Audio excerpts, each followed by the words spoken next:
Mic check, mic check, mic check.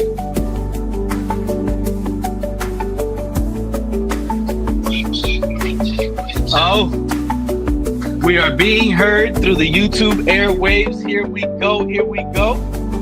Appreciate each and every single last one of you tuning in today. This countdown will be down in about 4, 3, 2, 1.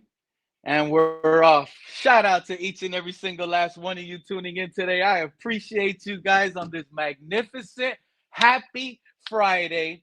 As you guys can see from the title, the Quinn Ewers Era begins in Miami. I am your loudest, proudest Ewer in the building right now. No one is happier. I'm ecstatic. I am the happiest. Thank you, Stephen Ross. Thank you, Mike McDaniel.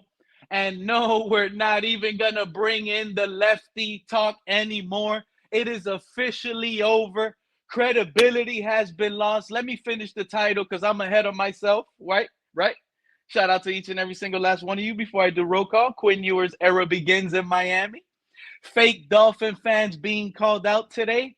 And I'm labeling them as Tuaneers, but it's just not Tuaneers. It's what I'm about to call out. The fraudulent way this fan base moves. The fraudulent ways. And you know what? I'm sorry. I'm sorry if it hits you. But it's even some of the guys that click the link over here. That is crazy to me. I'm calling everyone out. But shout out to you, Luis Felipe Benito. Luis Felipe Benito. Make Tuanon and Tuaneers more mad. Sign Skyler and cut Tua. Shout out to you, my guy.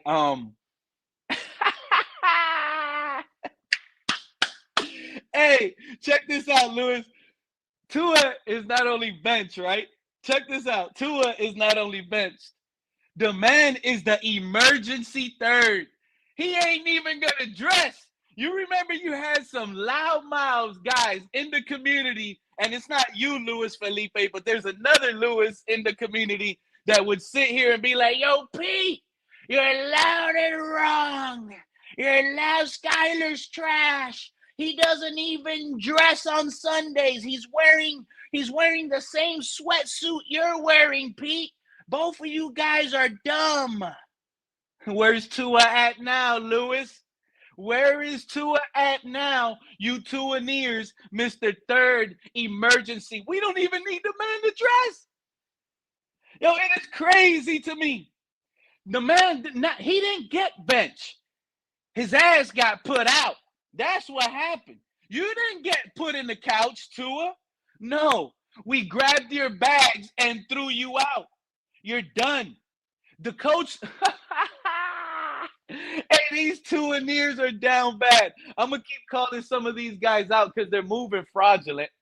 They're moving fraudulent. And I'm going to call them out because I got to let it be known. So I appreciate each and every single last one of you. Luis, you got me started. Skyler was the third. Some of these Tuaneers made fun of Skyler. But guess what? Tua was the third. And he's behind.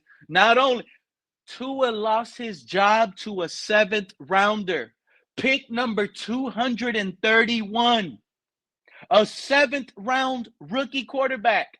Not Skyler, the 7th rounder, but Quinn Ewers, the 7th rounder. Evidently, he ended up losing his job to a 7th rounder. And the saddest part about it, you Tuaneers that need to learn something is, the man lost his job a year after he got paid. You guys were cheering with your pom-poms and your big voices a year and 2 months ago. Shout out to Kenna on The Real Survive. Appreciate you, my guy. Here we go, and we are here. Christian Leap. Shout out to Christian Leap. 130. 130. I got to push it back sometimes, but I appreciate each and every single last one of you that, are patient with me.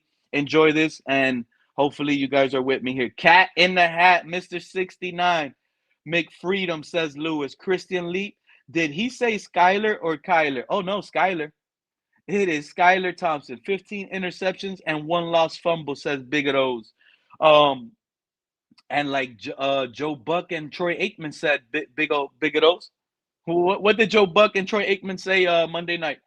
The man has 23 turnovers if you ask them. Why? Because they went right into the defender's hands. We can't forget that pick six that Jet defender dropped in the end zone. It's been bad, really bad, even in victories. And you know what's going around, right? A lot of people are sitting here, they're so loud and wrong. They're sitting here trying to make it seem like, oh, it is bad for some. Trinia Mills, shout out to Trinia Mills. She puts in the comment section, Mike McDaniel, coach, save job. And you know what? That's exactly what's going on, to be quite honest with you, Trinia Mills. The last three games, I love it because it's almost a scenario where it works out perfectly for Mike McDaniel, Quinn Ewers to be the next franchise quarterback and moving forward. Because I'm gonna open up right now. I'm gonna tell y'all right now exactly how I feel. I am the happiest Tuaneer right now. I really am. I think it's set up perfectly for us. I think he's going to come out on Sunday. I do believe right now, as we stand, I'm not telling you guys he is Tom Brady, but I do believe he's going to be our long tenure franchise quarterback moving forward. This is a quarterback, in my opinion, we can have for the next 7 to 10 years. Quinn Ewers might turn out to be that guy. And I believe he's going to turn out to be that guy. Here's another thing. Mike McDaniel, he's over here with the Trinia comment about saving his job. I do believe his job is safe. I do believe Quinn Ewers is going to be the quarterback next season, along with a build around Quinn Ewers with the capital that we have around that. We have some weapons. We have some people coming back. And truth be told, I got to be honest. I have a high feeling Mike McDaniel and Quinn Ewers are going to be the quarterback next season. And I'm going to be honest with you. This is the topic that I'm going to call the Tuaneers out for being fake right now. Because what you heard from me is my honest opinion and the prediction for our Dolphins, right? Because this is how I'm looking at it. Mike McDaniel had Tua, whether it was, we all know it was Tyreek Hill. This is why I love Tyreek Hill. He's such a dynamic weapon that he made the worst quarterback in the league look serviceable. Therefore, I believe in Mike McDaniel highly as a head coach. I don't care what you consider, what you want as a head coach type material, culture. And to me, none of that matters. To me, what matters is the man was able to turn a really, really, really bad quarterback to get paid, whether that is finding a roster around that quarterback so it could work out. That's what Mike McDaniel did. Mike McDaniel handpicked Zach Wilson and Quinn Ewers.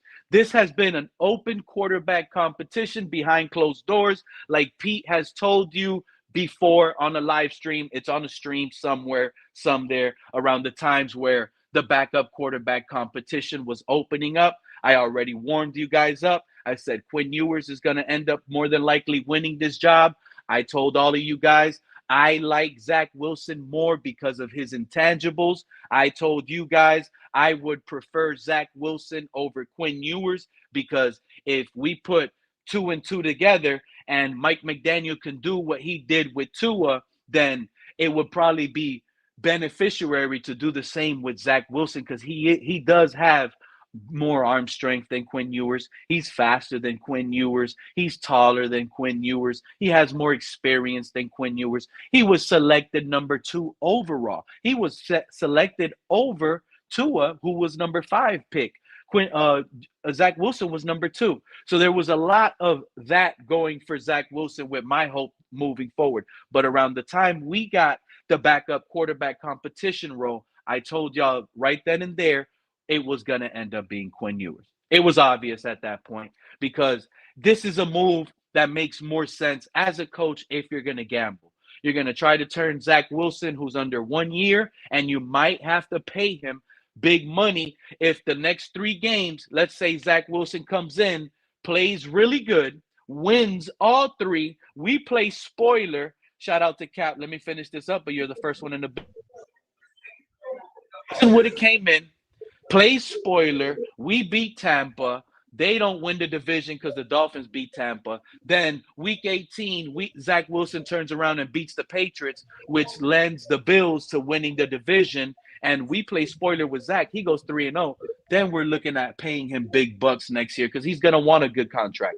So it's smarter for McDaniel to sit here and say, wow, this quarterback is just as capable, has the same talent, almost.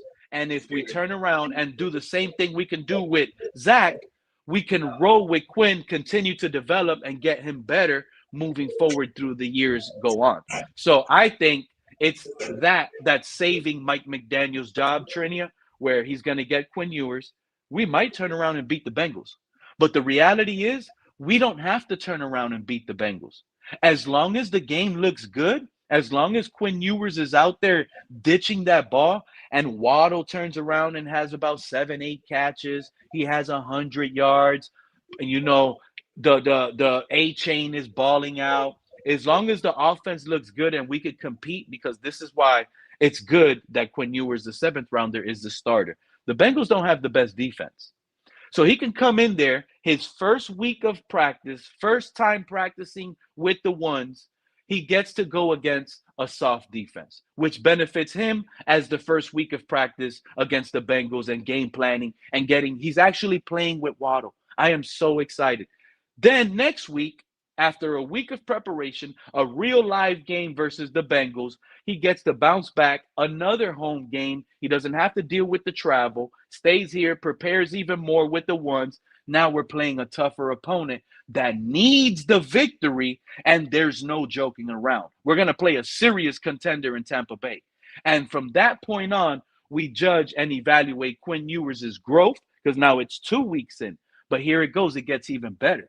After we see what he can do in Tampa, week 3, final game of the season, 3-week evaluation on Quinn Ewers, he plays a division rival in a must-win for the division title game that he's going to be playing against Drake May. That's on the road, and that's going to be in the cold.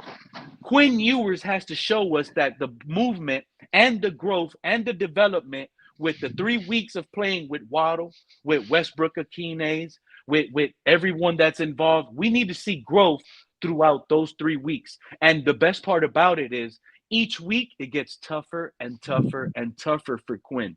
So it is almost like the perfect 3-week sample evaluation, not only for Quinn, but it's also going to be for Mike McDaniel as well. That's what's important about this whole Trinia Mills 2065 comment that we have on the screen, because we're also evaluating Mike McDaniel. But man, I lost Cap. I was talking too much. I'm sorry, my guy. That's my fault. Mr. Puck, you made it in the building. What's going on with you, man? How you feeling about this Quinn Ewers era beginning? And I'm going to get to the fake Dolphin fans. I'm going to call them out in a bit once you're done with your segment.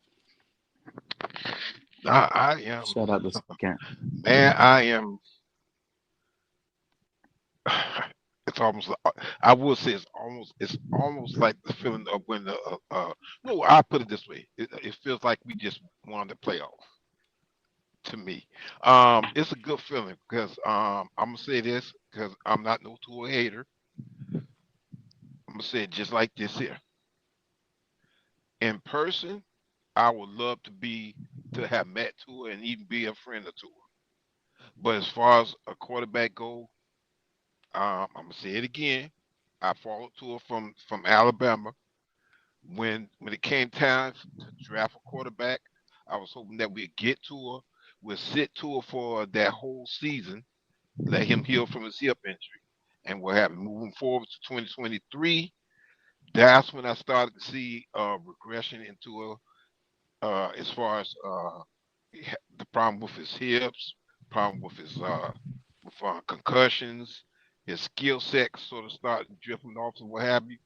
And this season here, oh my goodness. He has regressed a great deal, and I think it's mainly because of that hip. That injury, the hip injury. Because let's not forget he had that hip injury along with concussions in Alabama. No, Mr. Park. I'm sorry I got to cut you off because that's what these guys are doing. I'm not saying you, but that's what everybody else is doing, and I don't like it. Tua has already came out of his own mouth recently and said injuries wasn't the reason why he got benched.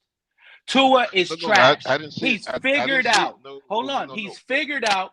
He's trash. He not only did he get benched, he got put out. He's the number 3 emergency. He got the bus ticket. Mike McDaniel didn't come to the podium and say, Tua has been playing bad. I'm going to let him work as QB2. When he plays better, he can win his job back. No, he's cooked. He's done. He's behind Zach Wilson. Yeah, That's how bad he is. and Okay? Pete, I, Hold Pete on, did. because this is what these fake fans are doing out here. All y'all favorite content creators, and some of them be clicking the link up here too. I'm calling everybody out. Everybody out. All the Dolphin fans right now. If you sit on this desk, you're a fraud Dolphin fan. And you don't even got to be a Tuaneer to be falling under this new tree, because there's a branch out here that I see people are doing, and I don't like it. I see what they're doing. People are trying to be right, and they're skipping the whole situation. Check this out.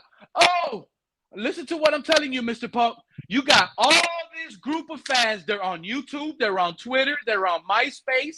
They're on Craigslist. They're on Reddit. They're on every site. You can catch them on Cash App. How about that? But check this out. They're going around, oh, we're going to draft Dante Moore. We're going to draft this quarterback. This is going to be our next quarterback. Every fan wants to go out now and sit here and talk about the next quarterback, but completely ignoring your next quarterback. Next man up is Quinn Ewers. Why are they ignoring that man? Why they ain't I'm not. giving him a chance? Why they ain't sitting here happy as fans? Why are they out there talking about drafting a quarterback without seeing this man take a single snap under center with a Miami Dolphins uniform being coached by Mike McDaniel? How they do that? But yet they praise before they even saw Tua take a single snap. Some of these guys told us Tua was the next Batman. He was going to save the world. That's what they told us without seeing a single snap. But those same gurus that told y'all Tua was going to be the savior of this franchise without seeing that man in a Dolphin uniform play yet are the same guys telling you this is who we need to draft in the draft. Let's select Nussmeier. No, Garrett. Let's select this guy. Oh, maybe we can get Sam Darnold in the offseason. Now they know all the quarterbacks. But yet they forget, they told you also, Mike McDaniel is the perfect coach for Tua. Why can't now these fraudulent Dolphin fans that make content turn around and do the same thing? Y'all want me to tell y'all why? I know why. I know why. Because they want to be right. They don't want to be wrong again. They want to try to be right now. So they're skipping the process. They're the fakest Dolphin fans alive. And they just do it for the internet. And they just want to be right. And they just want to skip the process. Pay attention to these nerds. Pay attention to them. Which one of them are happy about Quinn Ewers being the starter? All you see on their title is the next quarterback this, Tua's bench. I don't even want to talk about Tua no more. It is over. Finito. That's it. Tua content is dead. It's Quinn Ewers era now. And a lot of these guys, they don't want to accept that. They don't want to accept that. We're not drafting a quarterback. Why do they want to draft a quarterback in the first round? Why? The quarterback draft is not good anyway. But why are they talking about even drafting a quarterback in the first round anyways? Why? I can't Why answer aren't that they for you. why aren't they saying Quinn Ewers beat out Tua in open quarterback competition because it came out of the coach's mouth? Quinn Ewers gives us the best chance of winning. And that's with a healthy Tua. Now you see why you kind of like threw me off when you started talking his injuries? Because Tua got benched. Healthy, bro. Pete, Healthy. Pete. I know where you were coming from. You were coming from his regression is probably due to all those injuries. I don't want to. It's not. It's not just that. Pete, if you would have let me finish, I would have told you it's not just that. I mentioned before I started talking about his regression. I also mentioned that his skill set. Listen. If you go back to some of your shows, I've always mentioned that his skill set has is like I said, his skill set has dropped in 2023. At the beginning of 2023, okay, maybe like I said, his skill set was up there and what have you, but he's been regressing. It's not just his injury; it's his skill set too. He's reached his peak in 2023. I've said that on your platform and other platforms. Now let's move forward. As far as Quinn Hey, Ewers go, Mr. I'm Puck. for it. No, hold up. Let Hey, me finish. Let me go finish. ahead, go ahead, go ahead, go ahead, go ahead. As far as Zach Wilson and Quinn Ewers, I've been on board for both of them because I said that, and it just I could be wrong for saying it, and you can go back and look, and you see that I've said this many times. Zach Wilson and Quinn Ewers were picked out by Mike McDaniel. He picked them out. He mentioned that Zach he followed Zach Wilson from BYU all the way to the Jets and then to the Broncos, and now he's here in Miami. He decided to go and get Quinn Ewers because he sees something in these guys that he could develop if you give him the chance to do so. So yes, I'm happy with Quinn Ewers being in there. I'm also happy that Zach Wilson is the backup. Now, Hell yeah. as far as next season go, I don't want to see Tua on the Miami Dolphins. Some people Oh, saying, you know oh, what? I'm gonna tell you right now. some people are saying they want to. He's going to be here next year. I don't want to see him here next year. Do I think Oh no, now? Do I think they're going to keep him? That's a 50-50 thing. That's a 50-50 thing. If it's my decision, Tua should be going right now. no, and I'm gonna tell you why you're wrong, Mr. Puck. Us Dolphin fans, and this is no. I'm being real right now. Remember, we're gonna eat the dead cap regardless. There's no getting away with that, right? So we have to look into the Falcons book. Only because they failed and they're not winning division titles, they still did a smart move by keeping Kirk Cousins in an overpaid contract and having Michael Penix. That was smart. So to all the Dolphin fans out there that are saying Tua should be our number two backup quarterback next year, that Mm, is actually the best. And that listen to me, that would be the best thing under a Mike McDaniel coach team. If we're moving forward next year, I want Tua to be the backup, and all we need is two quarterbacks. Zach Wilson is gone. Quinn Ewers has won the job. Okay, he's gonna end these next three games. He's gonna show a spark. He's gonna buy you guys some time where you guys are happy with. I got that high feeling. Quinn Ewers is going to buy you guys hearts. I just feel it coming. Here's the thing. Next year, Tua's the backup. Why is that the best thing for us? That puts us closer to a Super Bowl more than what you guys believe. If we cut Tua, the reason why he's such a weapon, I'm gonna give you the perfect example, Mr. Paul. He knows the playbook. Everything is lefty and left-handed, which is crazy, right? If we play Quinn Ewers, he's there playing out there. Week 13, this man messes his he messes up. He gets hurt. Shout out to hold on. Shout out to KP. Let me finish this real quick. If he gets hurt, Quinn Ewers in week 13, but he's only out 3 games. So meaning he's not gonna come back to week 17. The NFL has already gotten film on Tua. I get it, but that process will be so much easier to turn around and put Tua in and let him do his little Tua things. Just don't turn the ball nah. over. Play Uh-huh. safe for 3 games as a purebred backup, and that is what's best for the organization as a pure backup. Because if we cut him, we're going to eat that dead cat. It's not benefiting us in no way, shape, or form.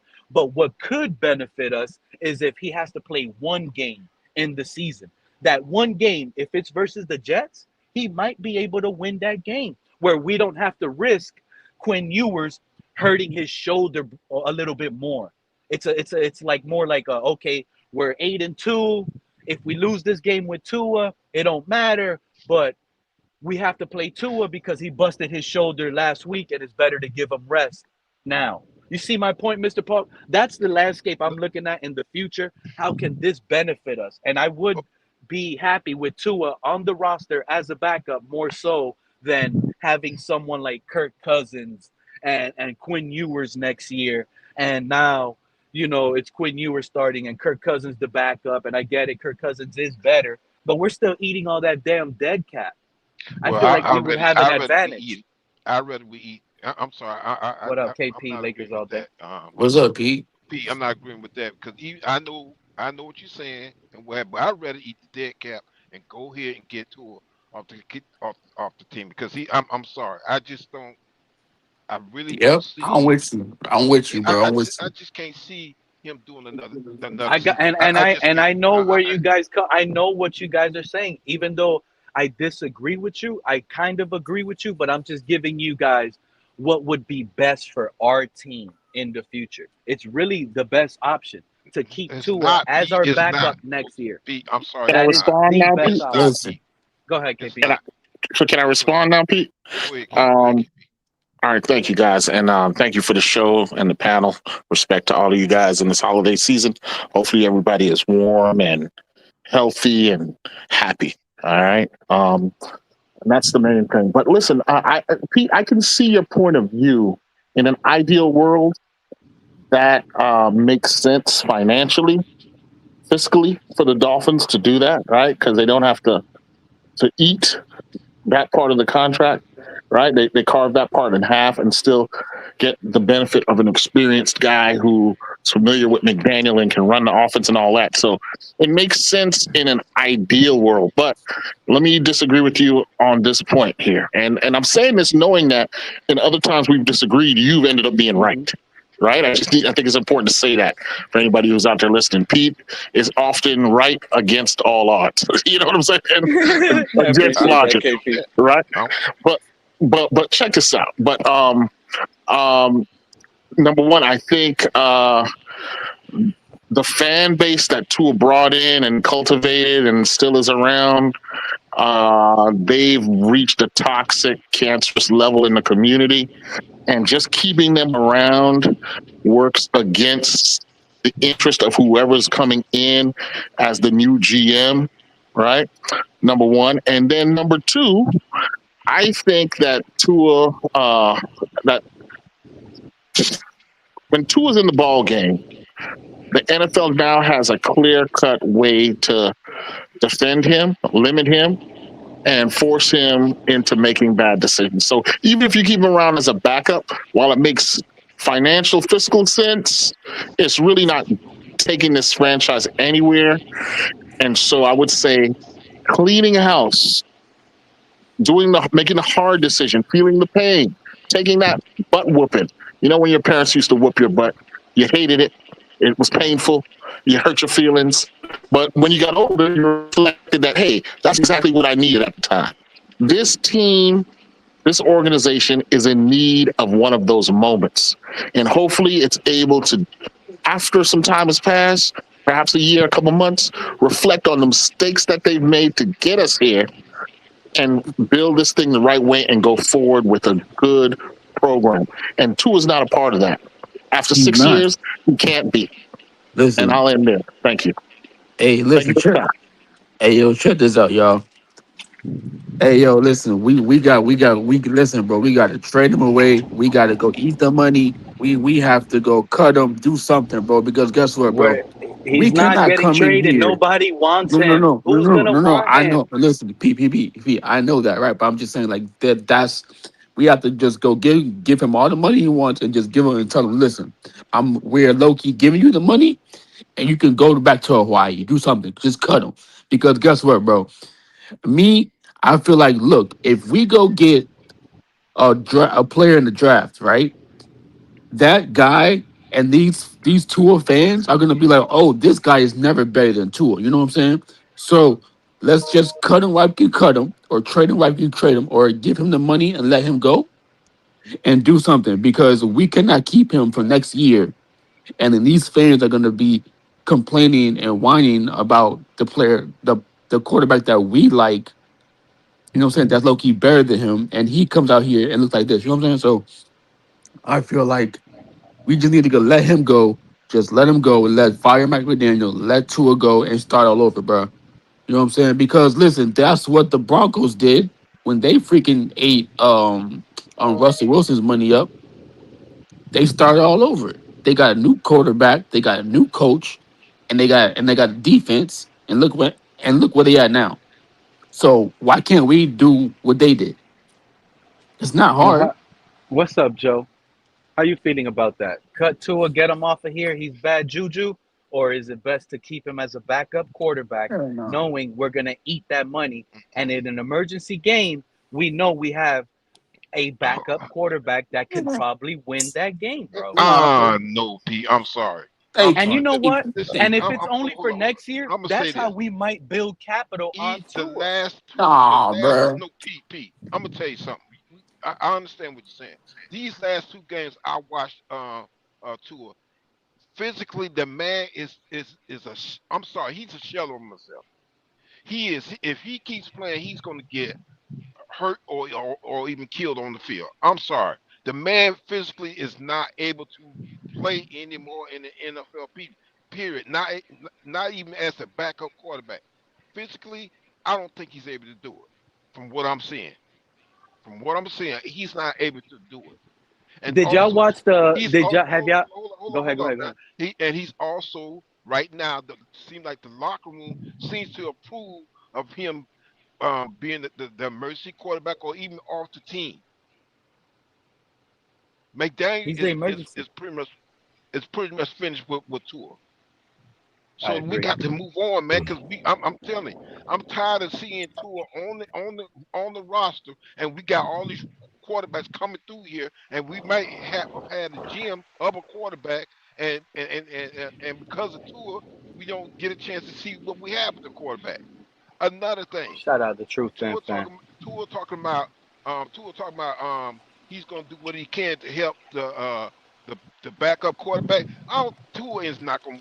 I'm gonna tell you something. When I looked at Tua when he was doing the interview, what have you, he had a look on his face like, oh, I'm not gonna give this man all as far as helping them to be a better quarterback. He's not going to do that because his ego is not going to allow him to do that. Mr. Quinn Paul. Ewers don't need that. Exactly. Mr. Paul. Quinn Ewers needs him to stay Yes. away. Do you remember the discussions about Shador Sanders potentially being drafted to this team? And the main reason that was given by many prognosticators in this community was what?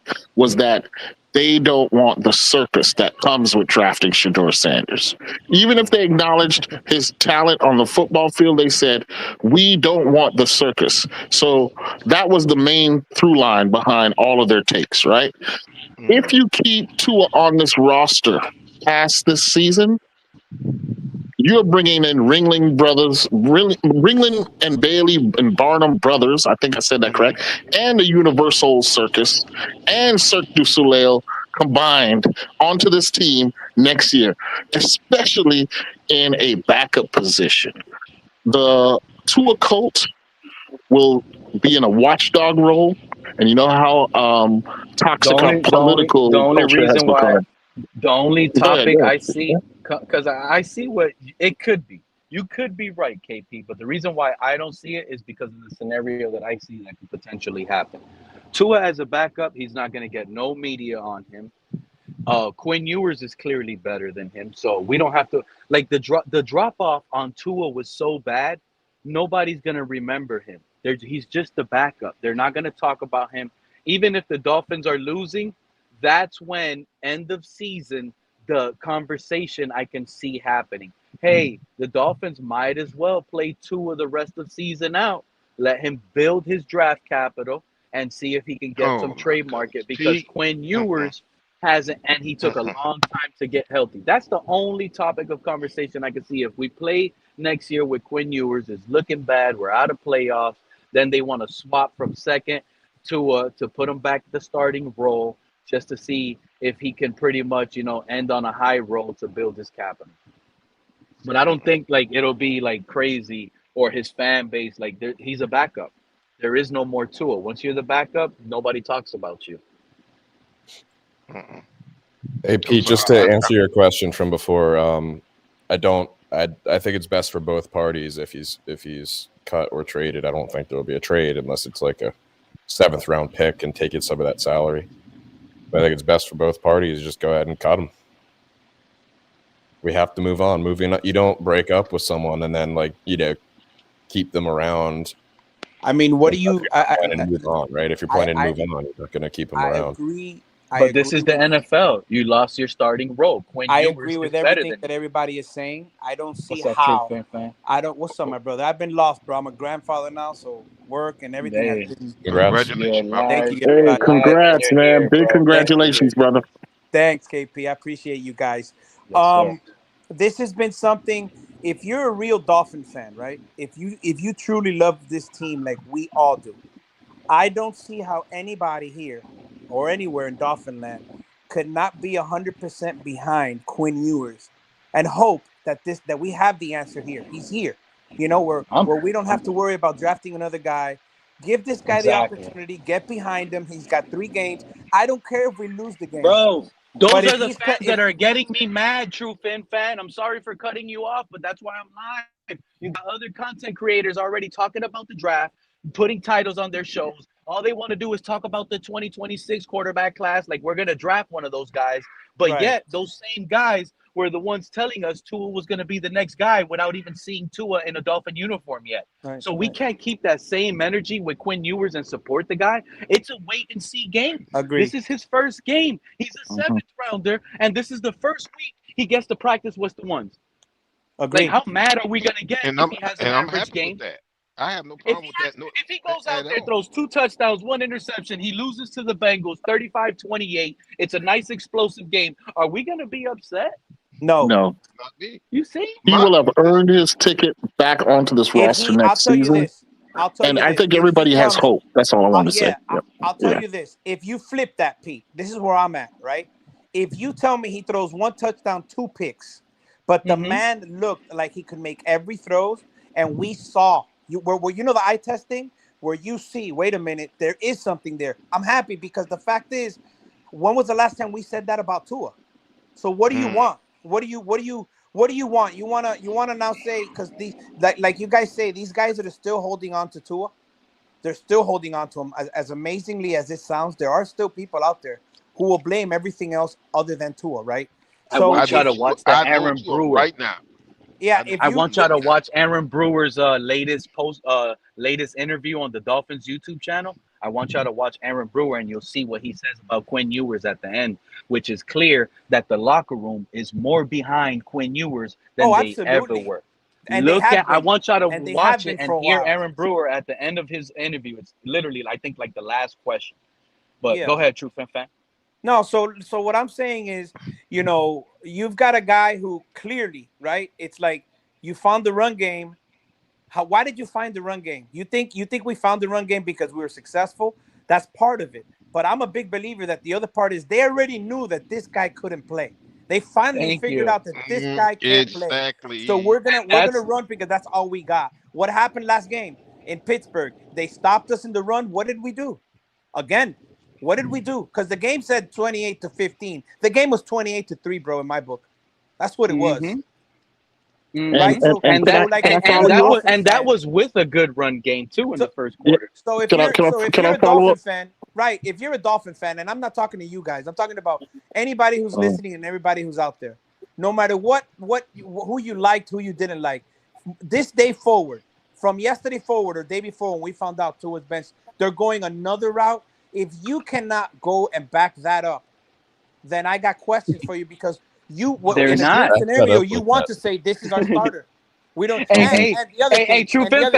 fan is begging for a rookie quarterback and trying to predict you're drafting this quarterback in the draft, supporting Quinn Ewers and this move. No, but that's the thing. No. So the move to the running. All I want to say here is that this move, once the running game has been stopped, has been a consistent feature in Tua's failures from year 1 all the way through year 6. There's a lot of people out there following the Omar Kelly line that we've witnessed a deterioration, a physical deterioration and a just athletic deterioration and a overall play deterioration since 2023. That is but you got to look more closely because that is an excuse from that most of his former supporters are currently falling back upon. They're saying, See in what other I words, said, Mr. Park? I can't help but to be off of Tua now because he has deteriorated. I'm here to tell you that that is a lie. Tua is the Thank same you, guy he KP. has been. What has Thank happened is you. that a combination of things. Number one, NFL defenses have caught up to him. Number Absolutely. two, the scheme that McDaniels employed is well known. I'm probably the same point, so I apologize for being Number redundant. 3, the command of the All right, huddle, keep it going, KP. KP. How I've been crying for years that he can't run a no huddle. How Right, about that? Do saying right. this for years on Tua, how he can't command the huddle, run a hurry up offense, and now Troy In Aikman year and Joe Buck 6, 6 years later, now it's being said on the broadcast. I've been right. screaming So, that for 6 years. Pete, let me say this. I still think that right now, Tua hips are giving him issues where he is not able to throw the ball. I see. I'm sorry. I see a yeah. regression in the way he throws the Nah. ball. You want me I to tell Hey, you I what got I to get out truly of see? here, so I just want to say Go ahead, peace to KP. everybody and All thank right, you for the KP. time. I'll be listening in and tuning in to all of you. Well done. Come back Happy holidays, anytime, everybody. KP. Yeah. Same You to too, you. big dog. Yeah, same to Okay. you, KP. No, but I'm sorry. I K, see regression KP, in what I see, I mean, with his Mr. Park, head range. what I see honestly is like what you're saying. That's exactly what KP was just saying. Like we don't really want to hear those excuses. That's the No, I'm not reality of it. Pete. But Pete. but Hold on, no, but no, here is hold what up, I Pete. do see Hold up, Pete. because we know those Hold up, Pete. injuries. Hold up, Hold up, Mr. Pete. Park, listen to me. No, because Because you of put those me. No, injuries Pete. that You we put have me in the knowledge wrong. of. You're putting me in the wrong category because I'm not What you mean? making excuses for Tua. How No, it's would not I make you. excuses? It's the one Okay. saying that. What KP was saying, he's going against. Mm, Those are the ones I'm going against. The ones making the excuse, saying what you said about the injuries. Yes, the injuries may be true, but he is not injured. Did it slow him down? Well, some of us before the draft said he had that injury. It will slow you down. You won't be what you see in college now. We mhm. gave those warning shots out. So it's not like this just came out of the blue. The Right. reality is, what I see, Mr. Park, is a quarterback that's playing the game that is absolutely scared to get hurt Oh, again. Yeah, absolutely. of course. That's Absolutely. what I Of see. course. I see it Absolutely. too. And I don't see no quarterback that the injuries are slowing him down. No, No, no, no, no. because That's part of there's it. But yeah, quarterbacks you're that have right. had 100%. 20 plus concussions. Doug Flutie, John Elways, and in the Super Look, Bowl he does the look, helicopter and risks his head for a Super look. Bowl No, no. victory. Hey, Tua's look, not about that. look. Tua ain't gonna do You Check it know that. out. what I'm Look at saying? it. That man just Look went at it. down and Hey, slid check it out. He's before the got first he's down got last week, bro. $99 million left, and he's gonna. And that's another thing. I heard you guys talking earlier, and I wanted to chime in because I'm finally home, relaxing. You know the deal.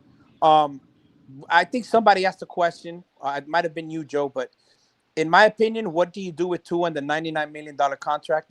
I'm cutting him now and taking the hit now. 1 year. We'll suck next year. We'll get the draft picks, whatever you want.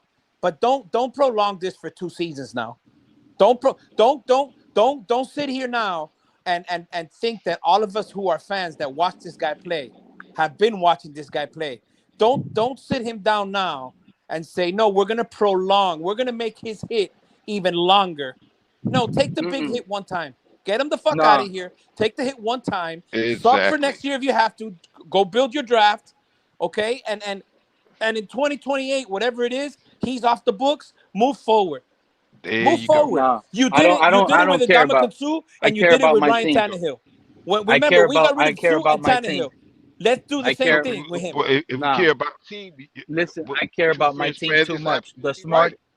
and I disagree. Humbly, I disagree with everybody that tried to disagree with me, and that's fine. But at the What, end you of the want to do day, it in 2 I years, know Pete? I think the You want to best split it? option is I don't want to cut him. I don't want to. If we're gonna cut him and take the dead cap and split it Mm. in 2 years, no, I prefer him to be on the roster because it's the same thing of No, you cutting don't him. want that guy here no more, Pete. You want to get I him out. get it. It's a There's a poison. lot of It's some of you got the to man understand. is There's a lot of the hate. man There's is a lot of the hate. man But is listen to toxic. what. Listen He to is me. toxic. And I under, anger. For but me, he's it's no anger. For okay. me, But it's there's a new anger. captain in town. He could be as toxic as he can. There's a new captain on the roster. No, It's you're Quinn right. Ewers You're now, right. and You're right. now Look, it's somebody his wrote in team. the chat, This is how Koboya, it he's works. right. Denver did it. Denver did it.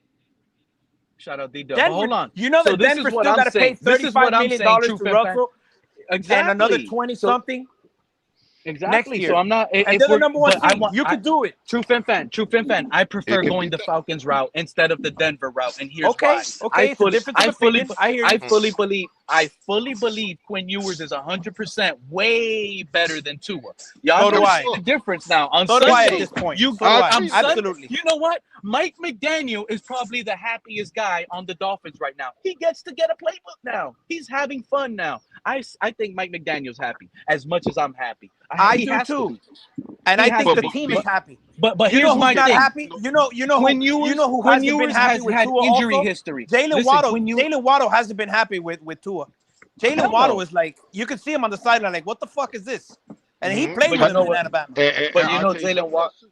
You may see Tyreek Hill come back if Tua's out the house. I don't You may think see so. Tyreek Unless Hill. he I say restructures may. that I didn't contract. say- I'm just saying may. You got to get rid of this whole regime. Let me ask you guys something. Everybody here on the panel, whether we all had different views as to the big three-headed monster who should go, right? Greer, Tua, or McDaniel. Did anybody ever think that McDaniel would be the last one standing? I'm not gonna lie. I mean, I don't know. predicted it. I predicted it in a way, but Okay. if he fails with Ewers, these next three, I'm on the train where we need a new coach next year too. But I'm happy, and the reason why I said I want a new coach next year is because, like I said on one of the live streams, he did this switch a little too late. I would have liked this switch last week versus Pittsburgh, and with a still 1% chance of playoff. I didn't want that playoff. I didn't want to be eliminated by the time we saw the rookie or Zach Wilson. That's the only thing that hurts me right now. That has me mad at Mike McDaniel. Pete, Mr. Park, Joe, you guys that we've been on this show together for a long time. I know you guys remember in the offseason, I said 6-11, 7-10. I also said be careful with the Patriots. Okay. And I don't know if Mike McDaniels is a coach for this team. So far, my predictions have been pretty good. I just don't know what we're gonna do or what we're gonna look like these last 3 games. I'm praying that this kid gives all of us a reason to say, you got to give this guy a shot going into training camp next year. You got to have him as your starter moving forward. If you want to draft somebody, draft him. But and this kid doesn't really answer me this and tell me if I'm right or wrong, because I didn't see Quinn Ewers enough. So I'm asking you guys, does he have any limitations? Because I saw him make all the throws. He made all the throws. You don't remember him in preseason versus who was it? Lions. Versus the Browns. The Lions. He got hit. No, versus Lions. the Lions. I think he threw a nice touchdown. But it was one where he got hit, but he threw it up versus the Browns in the regular season, bro. No. Got benched. No, versus remember the when Browns. he got? Remember when he got? They blitzed him. He threw a beautiful pass. You to remember in Diaz the preseason? Remember the preseason game against the Lions? He got blown up. He was only able to put half of his wrist on it, and he completed a 50-yard pass. I just don't remember to who, but it was out there, and I'm like, that was the Browns game. The play you're talking about is the Browns game. I promise you. Hey, you're right. Was it? That was Weeze, because him and Weeze have a good. The Browns game, it was D. Eskridge. Go look at the play again. Look at the play. Was it the Eskridge? Because I know one that he got blown up. His arm. He got blown up versus his the arm Browns. didn't get to make the full throw, and he still threw it out there. I was like, whoa, what was that? Because I was listening. I don't know if you guys have heard yesterday. I forgot who I was. Shout out Estefan pulling up. Go ahead, True Fan. I don't know if maybe you guys could refresh me with the name, but as I was working, I was listening to somebody that was saying that if from high school, Quinn Ewers, one of the things that that people were looking at was his arm strength, but that in Texas, he got used to the like more like lob throws, like position throws, but that he does have a cannon. So you guys remember my comp? Did you guys remember what I told you my comp was to Quinn Ewers after watching him? I said he's gonna be our Chad Pennington with a stronger arm, True Fin Fan. No, I hope that's who he reminds me of. Chad Pennington with a stronger arm. And he's also more mobile. He's also obviously more mobile. But when he plays the game, he plays like Chad Pennington because he throws those touch passes too much. Listen to me, True Fin Fan. The man has a gun. He has a strong arm, but he will never throw the ball in a rifle like that. It's always that's what I'm trying to say. Touch pass, bro. But I don't want more of a touch pass, but he has the cannon. He Right. has the cannon though, but he Okay. does have it because I've seen it. But he Hey, I never don't know who uses it. Esther is, but I love that. I love that picture of Brian Cox with the helmet backwards. That's a badass pic you got there, Yeah, bro. I'm Is a this I'm an about? OG. I'm thinking I've this been is out the game for a Esther. while though. But Yeah, man, I remember you yep, sometime y'all back. are Hey, on the topic that I actually came up here to talk about because I'm a UT fan, Oh, okay. and I was saying it So you've going seen him. into the game Monday. I said I went into some of these spaces and had said that we're only averaging 100-ish yards per game throwing. You're gonna have to throw at some point. Yep. You know, I had mentioned to these people in the space. I was like, if this is what your average is, you have nothing to lose by putting in the backup. And I told them, I said, what would y'all say? Not putting a name on it or anything. I didn't say. I said let's just not say any names. Let's just say that I approach you and I tell you that you could have a quarterback at your disposal that played in the SEC, that kept off a quarterback prodigy, kept a quarterback prodigy from starting because he was outplaying him in practice.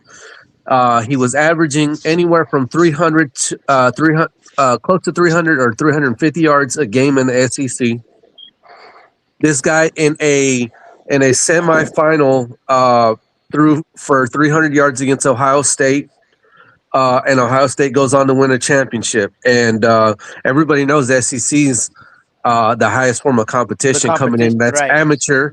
The looks that they get They on produce defense, the the most guys are NFL players faster. and have the most drafted players. Yeah, the guys are. Yeah, they have the most drafts, and so the looks that this guy's getting, he's the most polished version of a quarterback that you can get. And he did it for 2 years at his Hey, school. Esther, you hyping me And, up, and I'm big dog. and I'm telling you, I'm like, you're struggling game after game. You're in the hundreds.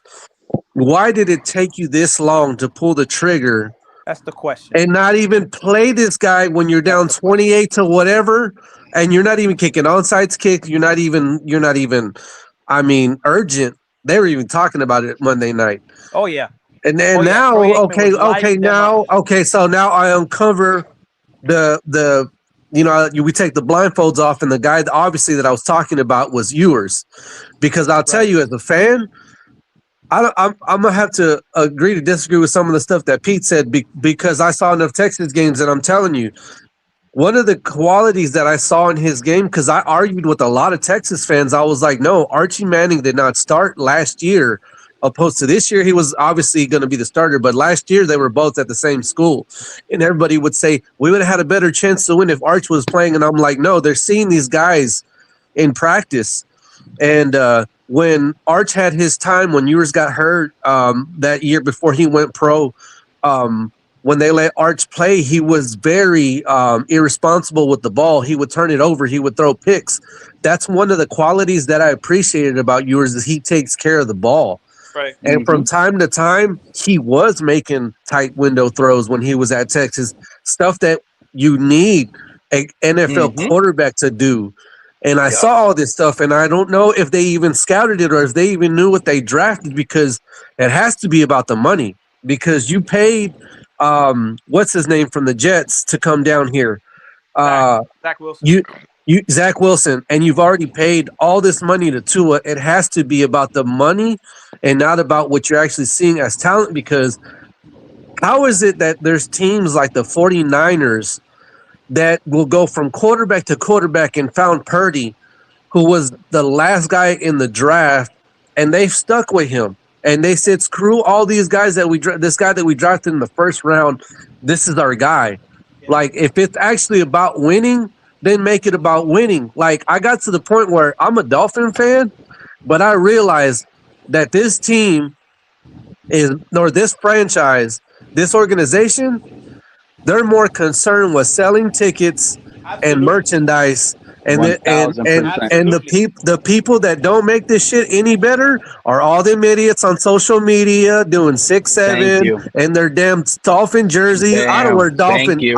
I'm a Dolphin fan at heart, but I don't wear Dolphin anything. I wore my throwback Merino jersey once this whole season Yeah. because they played like shit. They don't Yeah, I deserve for haven't me to won go out and anything. represent them or doing 6-7 or putting up fucking pictures or any of that bullshit. But I'm telling you, our fan base is part of the reason that we're just continuing the cycle of bullshit. Like I'm Buddy, like Yeah, the that's what I fact that was. people That's what I was. the, I'm the glad fact you that got back on people that topic, Esther. Check this out, Esther, because this is what I said earlier in the stream. This is who I call those fake Dolphin fans that you're bringing up right now. These are the same fans right now skipping the Quinn Ewers process. They're already out there talking about firing McDaniel. They don't care about Quinn Ewers, and they're That's me. predicting us to draft a new quarterback. Yeah, That's me. you're definitely on that boat, Joe. Yeah, And yeah. they're You know why? predicting the Because next 13 quarterback. QBs were You know what they're drafted ahead doing? of yours. You know what they're doing? 13 They're just QBs. you know what they're doing, Esther? They're pouring yeah. negativity on the team already and not giving this new, because this is almost new. They're not giving this new guy a chance. How do they Well, let do me that? say something. How can they You live just with said there themselves? was 13 quarterbacks drafted Yeah, before why, Ewers, if right? he was so great like you were describing, Esther, why was he the Some of you, 14th some QB drafted? Well, let me why well, did let some me of you explain. jump on board What? with Tua without Tua giving you a single Well, playoff hold on. win or Let anything? me have an And how come some objective people try to throw us? Go ahead. conversation to where we can just get to the point. The point that I'm making is, does it really matter when? Yeah. Because obviously, how many teams looked over Brock Purdy? And the 49ers look like they're I mean, I'm pretty sure we would all at least want to be in their shoes right now. And for the past couple of years, I'm just saying But that is a point made. who actually The had that second level of thing about confidence? Ewers is you have to actually look at what I just described about this team, right? And how the fact that I think that they drafted Ewers just based on the facts that he played in the SEC or maybe he played for UT, but before he went, what would you say, 13 quarterbacks deep ahead of him in the draft?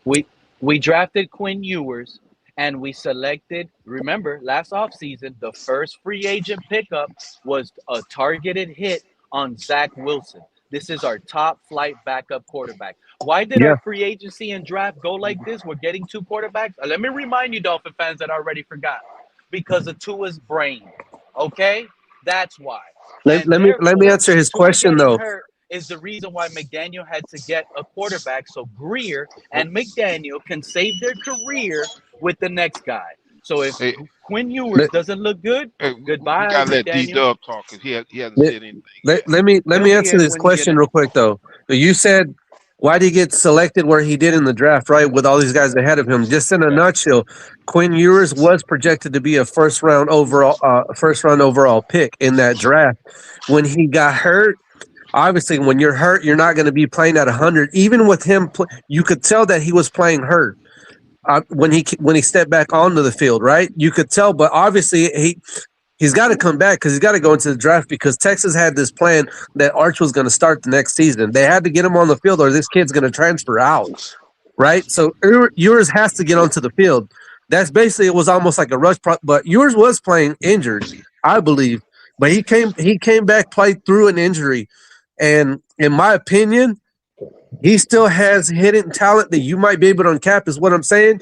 The point I'm trying to make is I don't know how he's going to what he's going to be as a pro, but I know that he's battle tested and he's ready. He should have at least had a look at some point in this season. They should have put him in, and I felt that the reason that he wasn't getting put in was because this office, if the coach was going to them saying, I need to put this guy in, they were telling him no, or it was because these other guys we invested so much in, there's no way that we could have this other guy start in front of him because now people are going to get fired. Look what happened. Chris Greer got fired.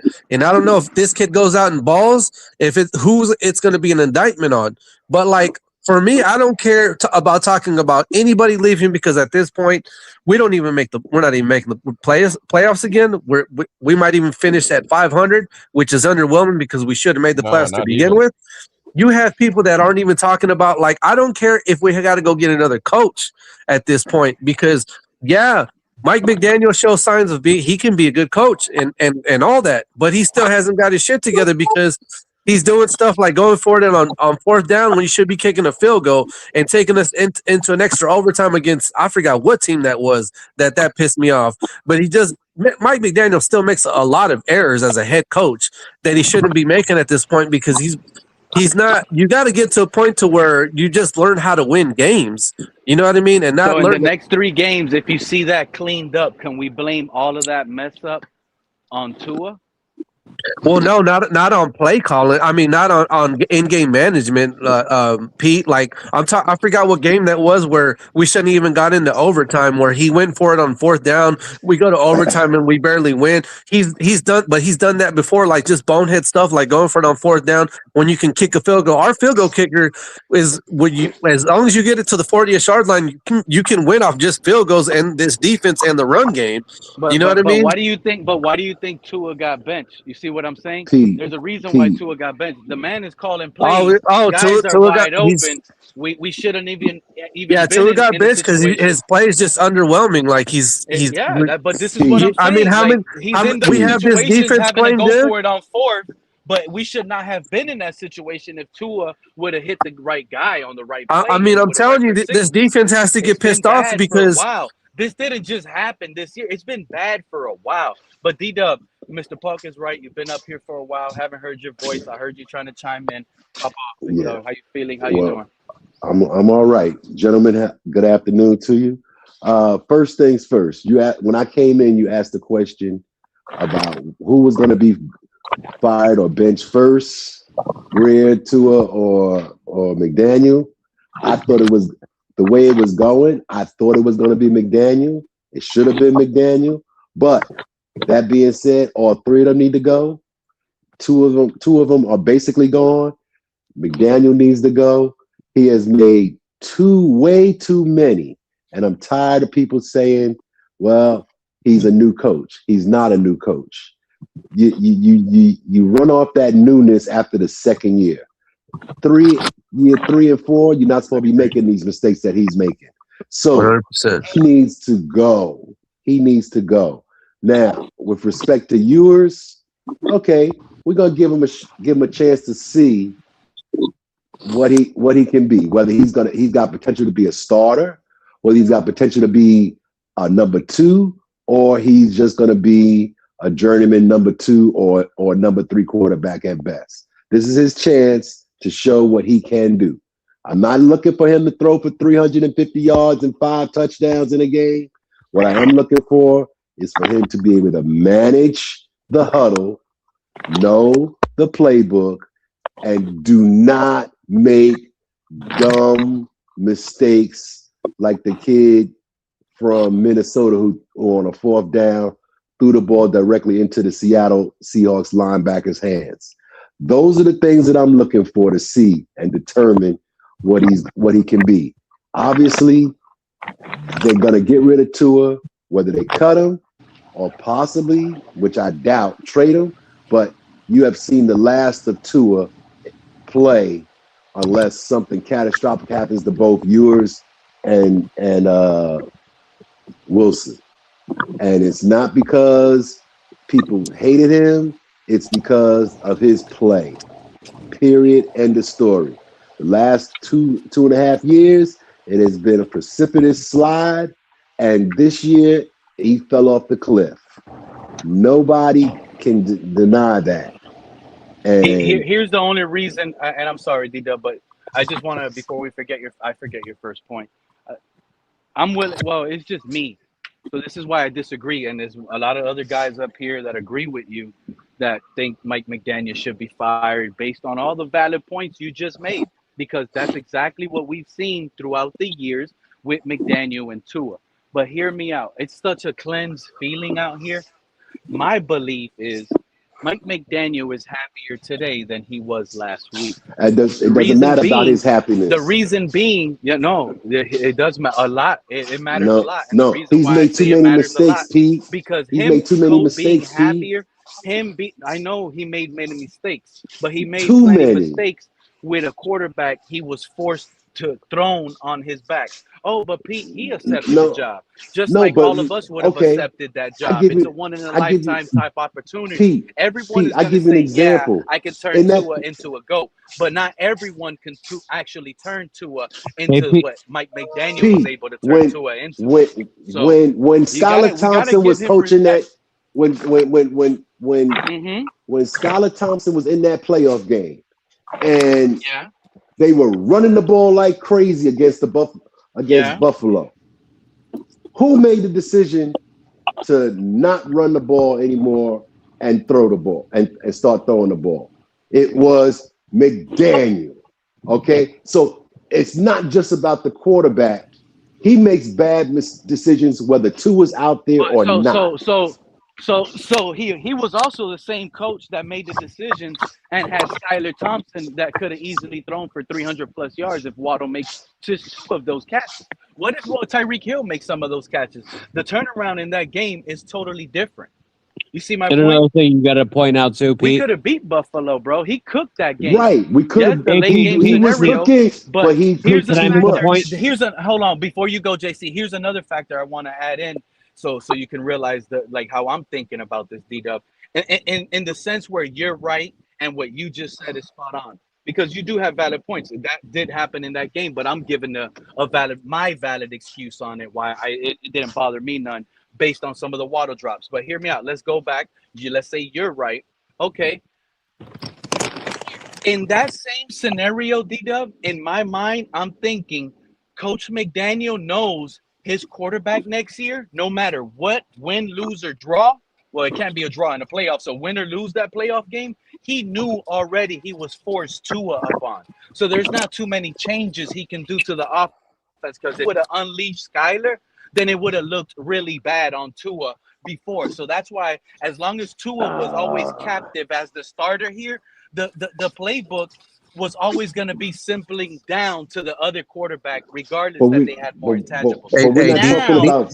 Hold We're on not one talking second. about simpling Now that we know down. it's officially over with Tua, he's the emergency third. I think some of that pressure Hold came on, off there's of a Mike there's a McDaniel, Can I stat. say something real and now quick, he gets Pete? the There's a coach stat that happier, isn't correct and that he you don't have to said, worry Pete. about. There's a Go stat ahead, you said that y'all isn't kill me if I'm that wrong. isn't Kill correct. me if I'm wrong. Skylar Thompson in that game, if he completes Well, those I'm 2 already yards, going would to have destroy the whole thrown narrative for in 1 300 second. yards. He had 180 yards in the game, 1 touchdown, 2 interceptions. That's not accurate that he would have thrown for 300 yards. Well, you know the thing is, you can't get I another said if coach you better add than the probably drops, McDaniel. if you add the Waddle and the Tyreek drops, dude, you could even include the Mike He had Gesicki But drops. 160 Pete, That's yards. way over 300. This is a I'm point I sorry. wanted to make.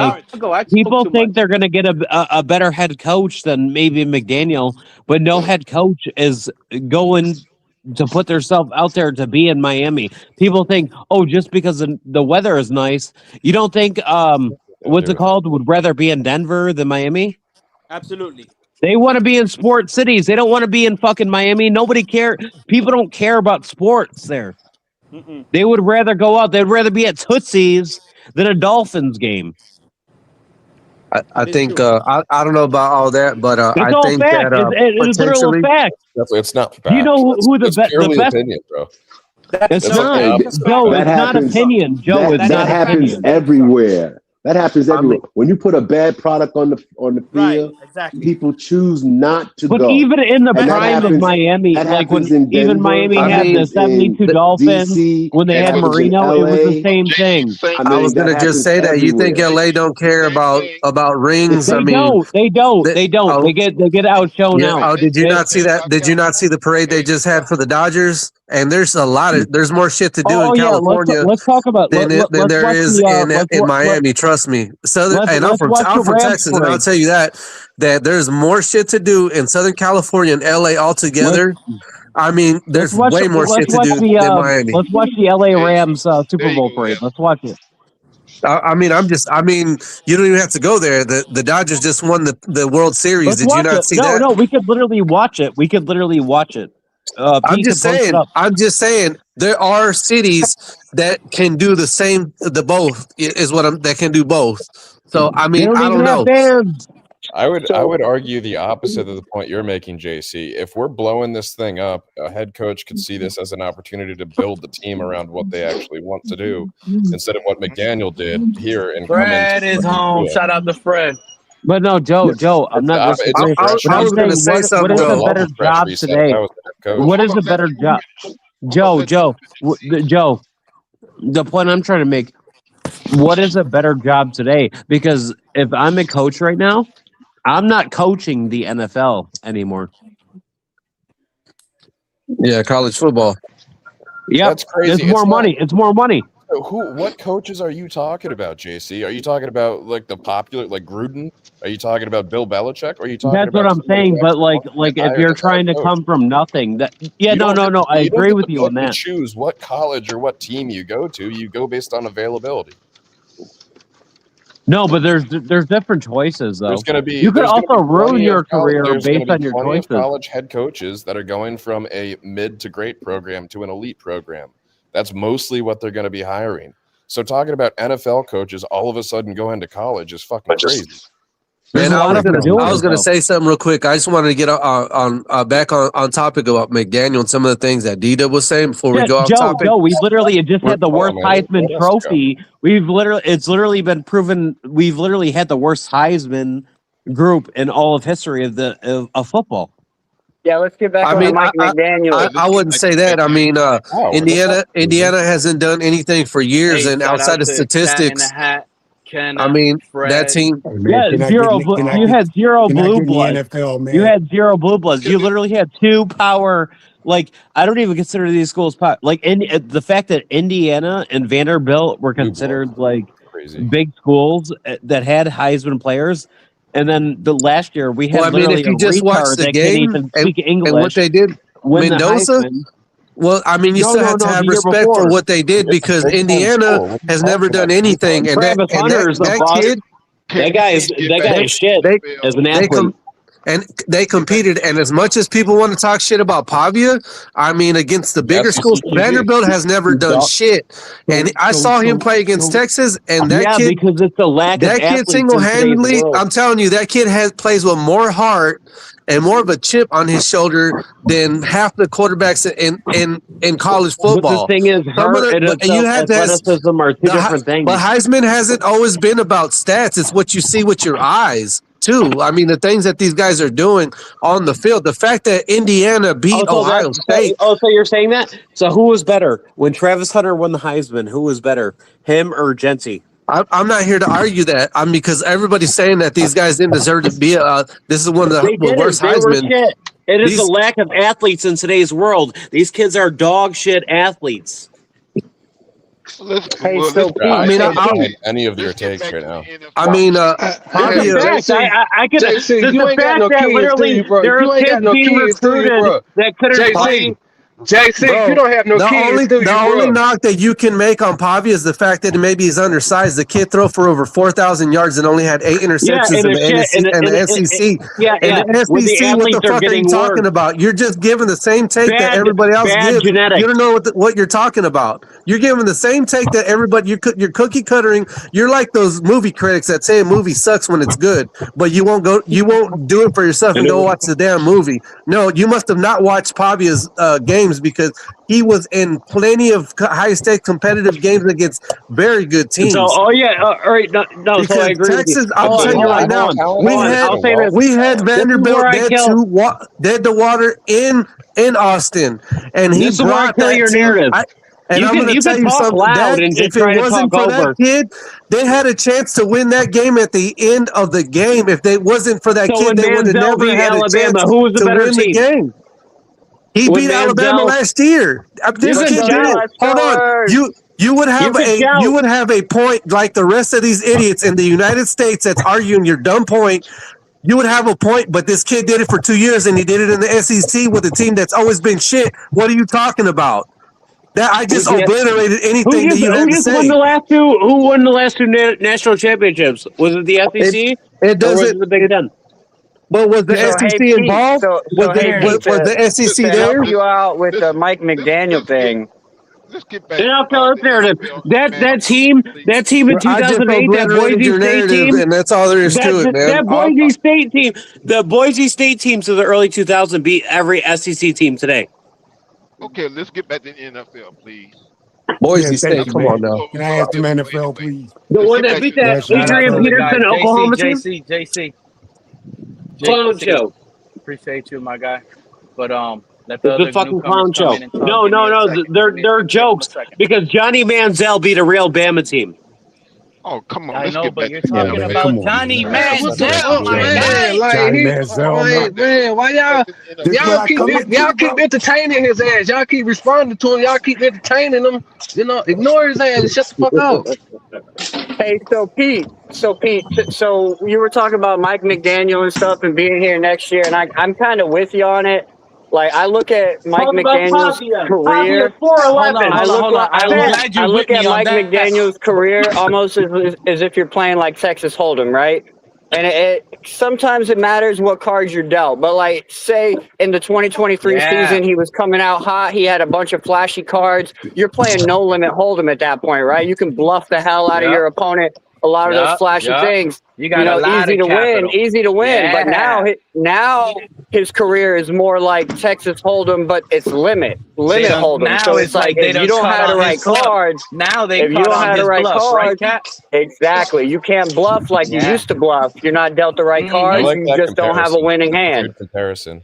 Well, this Thank is you, what's Cat. going to That was an happen, though. amazing This is what's going to comparison, Joe. happen, I though. loved it. Thank you, Cat. He drafted Ewers, so if he can show and show that Ewers is competitive and looks good, like he's developing and going in the right direction, Mike McDaniel's not going anywhere because that's his draft pick.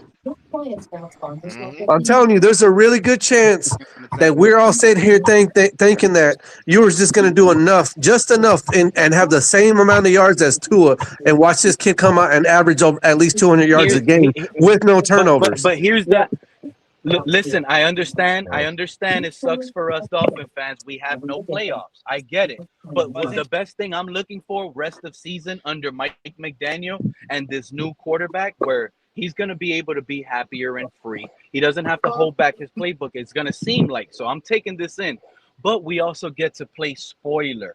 So I want to know what Mike McDaniel and Quinn Ewers together with the rest of this roster, especially Waddle. Waddle's a guy, he better get 10 plus targets these last 3 games. We could play spoiler against Tampa at home with a rookie quarterback, and we can play spoiler week 18 on the road versus the Patriots. And if we beat them and Buffalo's handles their business, it's a scenario where it sucks, but we help Buffalo win the division. But we also see that Mike McDaniel and Quinn Ewers can put out good competition.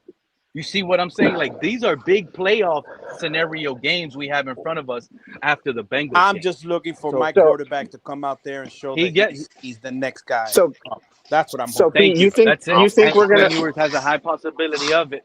Yeah. So you think we're gonna play spoiler to the Patriots and not the Bills? Like I think we lose that game at the end of the week to spoil the Bills from winning the AFC East. No, we're not playing to lose. We can't lose.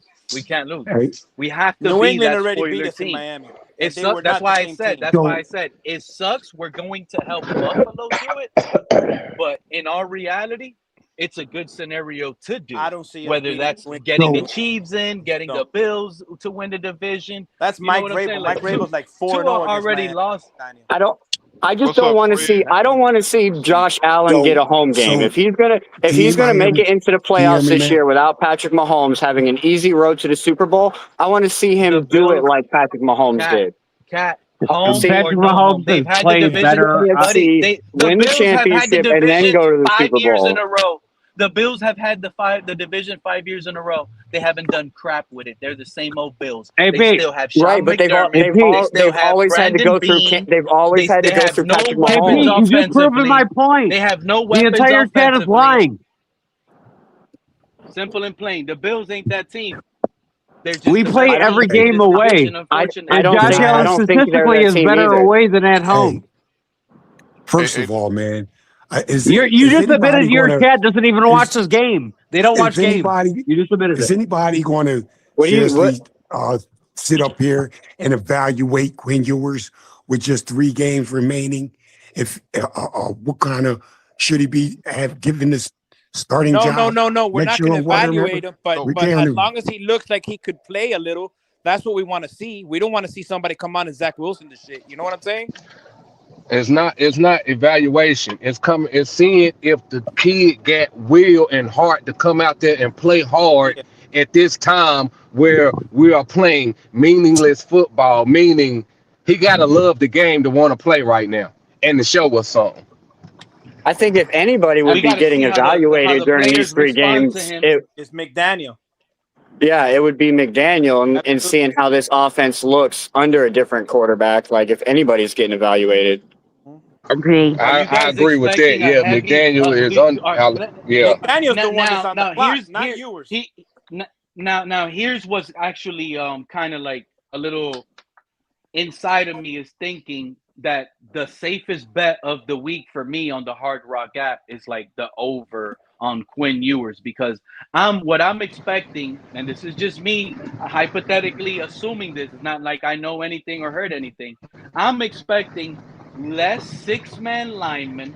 We could still run the ball more, but I think we're going to run less 6-man linemen and have more 3-wide sets now because of the quarterback. So if what I'm saying happens, then that goes to show how happier Mike McDaniel is coaching, especially if the change up to the scheme, and it doesn't necessarily mean we're not going to see the 6-man lineman. We're just not going to see it for 60% of the time we're on offense. That's no bueno, bro, with a $250 million quarterback. I hope y'all are aware of that. You know what I want to see, Pete? I'm going to be honest with you, and I don't know what you guys on the panel I mean, but you want me to tell you what I want to see, what I want to see? I want to see Coach I want to happy, see a bro. guy that even if he misses the throws, but at least he's attempting the throws that Tua hasn't attempted in the last 2 years. I want to see a guy whose ability isn't questioned, whose physical ability isn't questioned. That if you see him underperform, it's because he hasn't played. It's because he's a rookie. It's because he's only got 3 games to prepare. That's what I want to see in the quarterback under center. Not a guy that you're worried about. Did he get hit? Is he going to get up? Oh my God, every throw, because I'm pretty sure everybody here had the same reaction with his throws lately. Oh damn, oh damn, oh damn. I don't want to see that anymore. That's what I'm looking for. So, and that's kind of what I was talking about on FaceTime last night. Go ahead, Kenna. Can we I ain't looking for a guy to throw 400 yards. I don't care if he throws 100. Nah, it ain't 400, none of that. It's actually being excited. Like, can we just recognize what Mike McDaniel has done? Like, right now, we are discrediting everything Mike McDaniel has done. Everybody is so in love with A-Chain, but forgetting the fact that it's Mike McDaniel constructing the plays and the system to allow A-Chain to shine. Now, he did it with Tua. Like, everybody was so fucking happy that Tua was MVP conversation. Like, right now, we should be happy that Mike McDaniel is getting the opportunity for this offense to really shine with talented players. Cook 'em. Come on, y'all. Come on. Like I was saying last night. And I know he ran a lot of shotgun in Texas, but I know this guy was the #1 quarterback coming out of high school. Quinn Ewers, #1. He plays traditional drop back offense. So how do y'all think Mike McDaniel feels now, where his playbook is limited because obviously Quinn hasn't been practicing with the ones all year, but he's had access to the full playbook. So Mike McDaniel can call any play, and as long as Quinn Ewers acknowledges to Mike, yeah, I know that play, they can run it cleanly. How do y'all think Mike McDaniel feels now? Pete, with that off his chest? What is Quinn Ewers' measurements? He's like 6'1", almost 6'2". You know, he's Chad Pennington 2.0 with a stronger arm, Mr. Polk, and a little bit of wheels because he's younger. I seen him work with John Gruden, and when he was working with John Gruden, I'm telling y'all, Quinn Ewers can think on the move. This kid can think on the move. That's that is catastrophic to play a quarterback. Like, you know what I mean? Like, John Gruden was just throwing all kind of things at him, and he was just switching it up on the move. You know, he was just responding quickly, ASAP. Like, it wasn't no second thought to it. It wasn't no deer in the headlights. Like, I'm not harping on the kid, but from clips that we've seen and what we've seen, it's probably just showing him in a good light, but there is a good, look on the kid right now. And I feel like, Mike McDaniel gonna do something with this kid.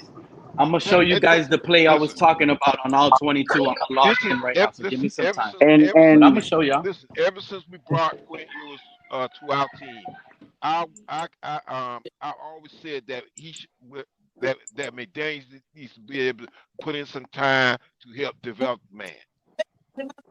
And here's the Because like thing with Quinn Ewers too, is like we don't need him to go out here and be a superstar, right? Like we no, don't need not him to go out here and he's not throw the football from end zone to end he's zone. We literally he's a just rookie. need him to go out here, be efficient, and don't turn the ball over.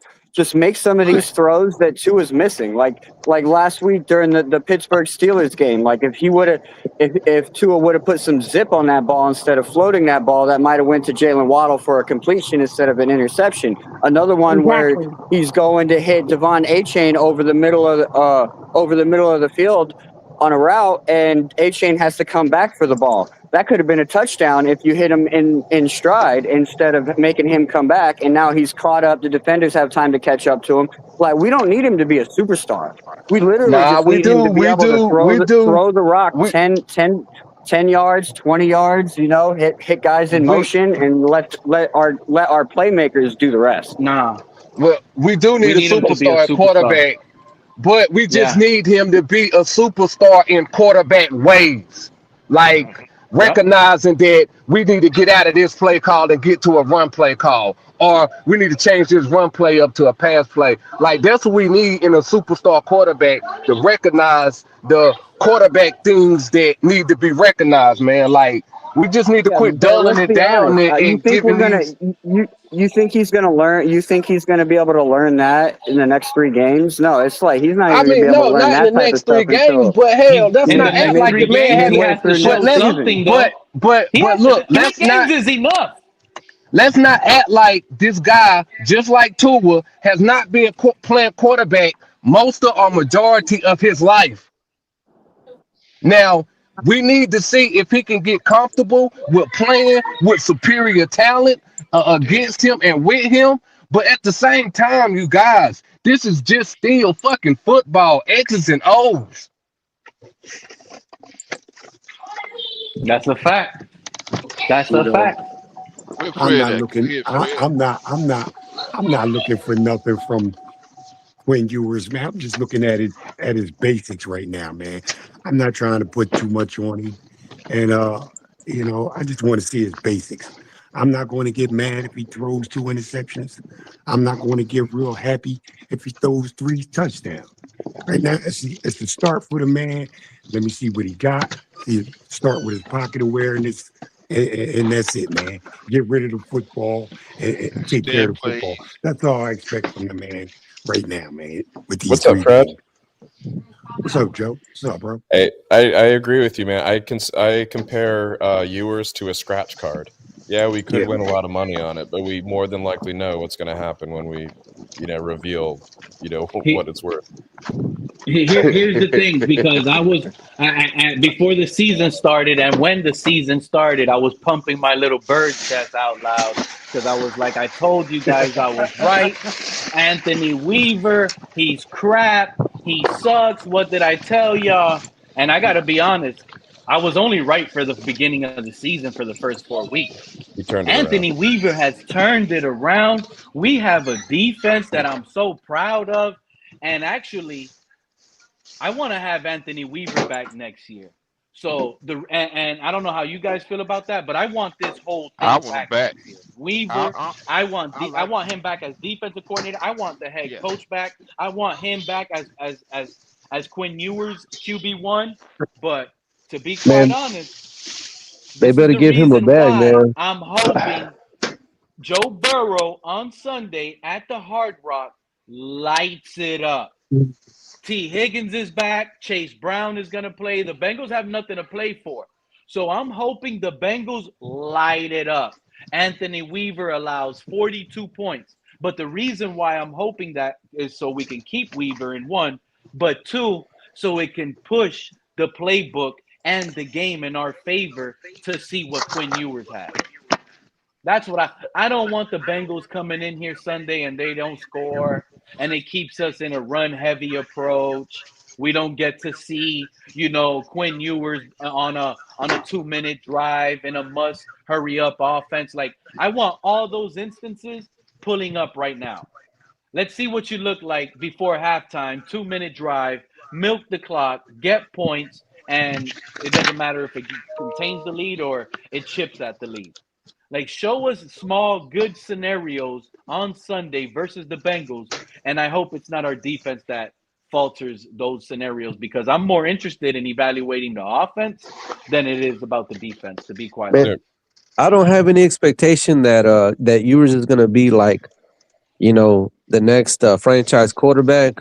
I mean, I always go back and reference what's going on with San Fran, but I mean, you gotta but at didn't least he just beat you out gotta a top 5 draft pick, and we don't have expectations of him being the next franchise?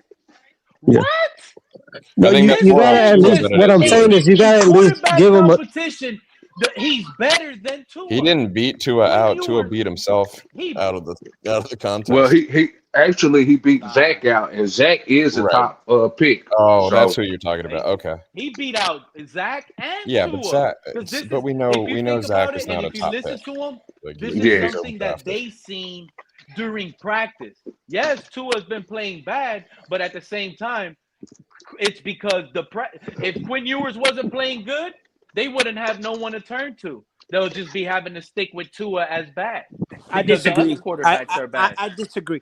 I think what we're looking at is Tua's several things when it comes to Ewers. Number one, Tua's been playing horrible. Number two, Zach Wilson is only here guaranteed for this year. So they got to give this kid a chance, because that way they'll know, do we draft somebody or do we stick with him? They'll know how much time they have. That's my opinion, of course. I think that's the Nah, route. you're right. You're right. That's the route that they're going. Everybody already know what Zach Wilson is. Right. You know what I'm saying? Like, if we were still in contention for the playoffs and Tua was Zach. looking bad, okay, it'd be Zach. Yeah. But now that we're not in contention of the playoffs and Tua looking bad, we you might wanna as well see what throw you Quinn got in there. in your draft pick. Right. The knock on McDaniel is, the timing of all this is like, did we have to get to the point where we're not even in contention for playoff? I mean, because we were multiple weeks of this average that was getting put up about 100-ish by Tua. Like, what do they do in baseball? Yeah, but if you're main guy, we were still in contention of making the playoffs, though, bro. We were still in contention. But what I'm saying is, your quarterback, just like in baseball, your guy, he didn't have his stuff. What do they do in baseball? They change it up. They go to the next guy. See if somebody can spark something. Like but in baseball, and I'm not a fan of Wilson. Baseball, you got 163 games. That's what I'm about. No, not only that, but in baseball, look how many pitchers you got on a team in a game that's warming up and staying ready. Like, we don't have that in football. You know what I'm saying? Like, 10 deep at least. Like, in baseball, you automatically switching damn near, half the game you switching pitchers in baseball. You know what I'm saying? Like, that's not happening in football. What I'm saying, at some point, because we even had games where he had horrible games where he was throwing interceptions. In those games, I don't think it would have hurt to at least put one of these other guys in. You know what I mean? The fact you're right about that part. I agree with that part. The fact of the matter is, the benching of Tua should have came a long time ago. It should have, and had one of those guys rose to the occasion, give him that opportunity to play the next week as well. The problem that Tua doesn't realize by saying that comment is that the reason we started that slow, you're the starting quarterback, dude. You're the one that's getting paid the $53 million. So when you have that contract as the captain, as the GOAT, and you say, "Oh, we could have started off better," you were part of the problem. As a matter of fact, you were part of 50-50, because it was half you, half the defense that was playing so bad. The defense turned it around. Guess what? You still put up dog shit. So that's why you're benched. But everybody know the defense. In my opinion. But everybody know defense come out the start of the season not playing good. That's why everybody when they kept telling me Weaver sucked, I was like, okay, and look at him now. And that goes along for Tua too, though. You know what I'm saying? That's all right, Pete. That's all right. It felt so good at the time, but hey, You know what? I like him now as my At the end of the day, you're a coordinator. I'm fan. not afraid. You know, Yeah, because at the I end of like the day, him. you're a fan of this team. So even when you're wrong, you're happily wrong. You know what I'm saying? Because that means something turned out 100. good. You know, Yep. so But they now, no even though shame I in that. said that, I do want him to have a terrible ending so he sticks around next year because I do believe in him, by the way. But and it's two factors I want him to He have a did it bad last year ending. too. Remember, started off Yeah, bad, there's ended two up factors. strong. Yep. And You the two talking about factors I Weaver? want Weaver to Yeah. have a Yeah. bad defense these last 3 games is so we can see more of Quinn Ewers, Look, and it also helps retain him. Anthony Weaver has had to start seasons with two different style of defenses. Last year and this year, you give him look, time, he figures it out. That's who he is, right. Look, and he's working with shit. Remember You, that I'm he's y'all about got to remember a all I'm the rookie about to front point season, out. all line. the fans, while we're up here crying about Tua and hopefully we dump him, all the other fans over here in the community were crying about the cornerback room. Did y'all remember that? Yeah, I I was was going How one off. of bad With, is them. our Crying about cornerback the room, bro? cornerback room. I ain't it's gonna still lie, I'm crying bad. about it too. All, I But was It's one of still them. I don't bad. think our cornerback It's room still is bad. but bad. yeah, it's bad, It but it I'm I'm not not hasn't. gonna that It lie. much haven't. better. I It was one of hasn't. the I was It's pumping my you. It chest isn't as bad as guarding what But we his thought, but it's defense. still bad. but Right, listen. But it's listen to what bad. I'm saying, y'all. These guys haven't really been put to a test. What shootout, point for point, have we been going through to where these quarterbacks got to throw the ball in the air all the time? We We've haven't been been in that playing a lot of situation bad yet. teams. We haven't played a lot of number one receivers. You got a good point. So that is a good point. We haven't really been in those situations to see, but Sunday we'll see, and we'll see what's up with Rasul Douglas and Jack Jones because those are the two main names right there that kind of shocked and surprised I think all of us. Not I only think Yeah, But I I think but think where all you of our can defensive coaches see I have. think where you can see the improvement in this defense from the start of the season to now is the missed tackles because there's a lot less missed tackles than there was in the beginning of the season and Yep. the penalties on defense. Yep. And Yeah, in my well, opinion, that's where our defense has picked up, and that's what makes them seem like they're I'll good tell or you. great. I'll tell you another thing, Kat. I will be shocked if we don't see a team come out with fire, with energy, knowing that the change was made. Because you're gonna tell me that those guys didn't know that Tua couldn't play, and they oh they still had they to knew. go knew. out there. If They if knew. if, that's why earlier, They yeah, know. they knew. You know why I They know they knew? knew. If They you knew. go back to, that's why I told everybody earlier on in the show, go back and watch that Aaron Brewer post What game happened with or that though? interview. Tell me about that because I've heard about. I don't remember it word for word, but Man, the Tua was last on the question, sideline it smiling, and almost Aaron come. They Brewer was asked him looking at like, him like he was oh, ready it to was like steal off on him. it it's was Oh like something yeah. like in they asked Yeah. they asked him something like oh, when did you find out, like, Quinn Ewers or something, and he kind of slipped up like, no, we've been knew, like something like that, like we've been Yeah, knew Oh, Quinn Ewers okay. was this quarterback. yeah. It came out I had almost like got that. word. Hey, Pete, I had hey, got word. I had got word that the bench Tua talks actually started in the building about 2 weeks It started prior by to the him players. getting benched. It started from the players, Oh really? 1,000%. The See, bench Tua I'm thing out of the started loop, man. from Because our at own work I got players. so much noise, I can't listen to anything like I used to. It's got to be on breaks, so I can't even go and just fuck around on YouTube and listen to shit like I used to. But I did hear that you said, Kenna, that in the game, Brewer, there was a picture that they caught Brewer looking at him like he was ready to hit him. yeah. Like Yeah, he was yo, All ready to right, Vinny, so just steal let I off. them also come. have Just let them come. I also have some insight on that picture too. And Brewer actually told a joke, and that's where that picture came from. They just got a still shot of that and ran with it. But it was actually Okay. like they Oh, were all okay. joking. They were all joking on the sideline, and it was just Okay. a picture tells 1,000 words moment. Yeah, Somebody but captured it and Okay. ran with it. Okay. Okay. hey, even man, if you Okay. that know, be you the know case, what? Cat. With Can you Even can any if you? that excuse is case, better Cat. than none. It's all right. But Hey, Whatever. Cat. Even though they were joking If you Trying to around, want give to them get me, two. that's my Trying to give story. I'm them two sticking to guys it. some fuel for the fire. That's all. yeah. But Hey, when go Nah, you ahead, go lay nah, his out man. ass there, out. I don't I, care what I, nobody I'm says you go gonna about no have out on the to. joker. sideline and I like my and you story. crying. Hey, I got hold on before we move on. I got a joke of the day for you guys, ladies and gentlemen. Ah, Fantasy shit. football is Dungeons and Dragons for those both bad at fantasy and football. If I was on the team, I would have picked What? Tua a long Hey, time ago. this fantasy football is a gamble, and when you don't click the right players, it'll make you think you don't know football. Facts. I'm an old head, bro. I don't do none of that fantasy shit. I watch it. I watch Oh the my real shit, and god. I'm out. I promise if you, I I was think I'm the best GM all week. I'm creating DraftKings lineups, FanDuel lineups. I tell myself every week, oh, these idiots in AP, this tournament are not going to take my money. I'm going to win the Millie this week. Next thing you know, boom, my lineup, everybody's hurt. This guy got 3 points, and I'm like, what's going on? I thought I Yeah, was smart. you wake up on But Monday morning and you in line at the unemployment line with Chris Greer, right? right. No, But I like to sit here and say the FBI is the one messing me up, but that's all right. Hey, Pete. I think Liz was trying to bring something up. Pop off, Liz. Tell us oh how no, you feel. I was just This saying is the first free Tua stream, by the way.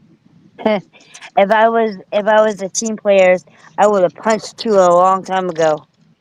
But you know what, Pam? You know what, Pam? Now Like a that you Geno say that, Smith man, incident. you honestly have to take your hat off to this defense, man, knowing that they're going in week after week, man, against teams with with them having a quarterback that they just know is straight trash, and the mindset that they have to go out there and perform, do their job well anyway, man. It takes a lot. Well, I got It Fred, takes a lot of I don't courage, think well, man, I that don't was think that was a grit great for a you know what it apology, is. Fred. That was a You know great what we apology, Fred. I you got a know what we question for just you, got Kenna. rid of? You know Yeah, what we what's just got up? rid of? A quarterback that no defense ever feared. All Facts. right, I got a Facts. question for you, Yeah. Kenna, because you said that the defense hasn't really played nobody to really judge like how good they are. Well, this week we're going to be playing a But see, pretty good offense. hold Uh-oh, on. Go You ahead, shots go mis ahead. fired. you misconstrued what I Shots said. fired. Here we go. What I was saying was the defense hasn't been put in situations like that, but it's really strictly because of the offense. The offense hasn't put the pressure on the defense to show up when it was It'll happen time to Sunday. show up.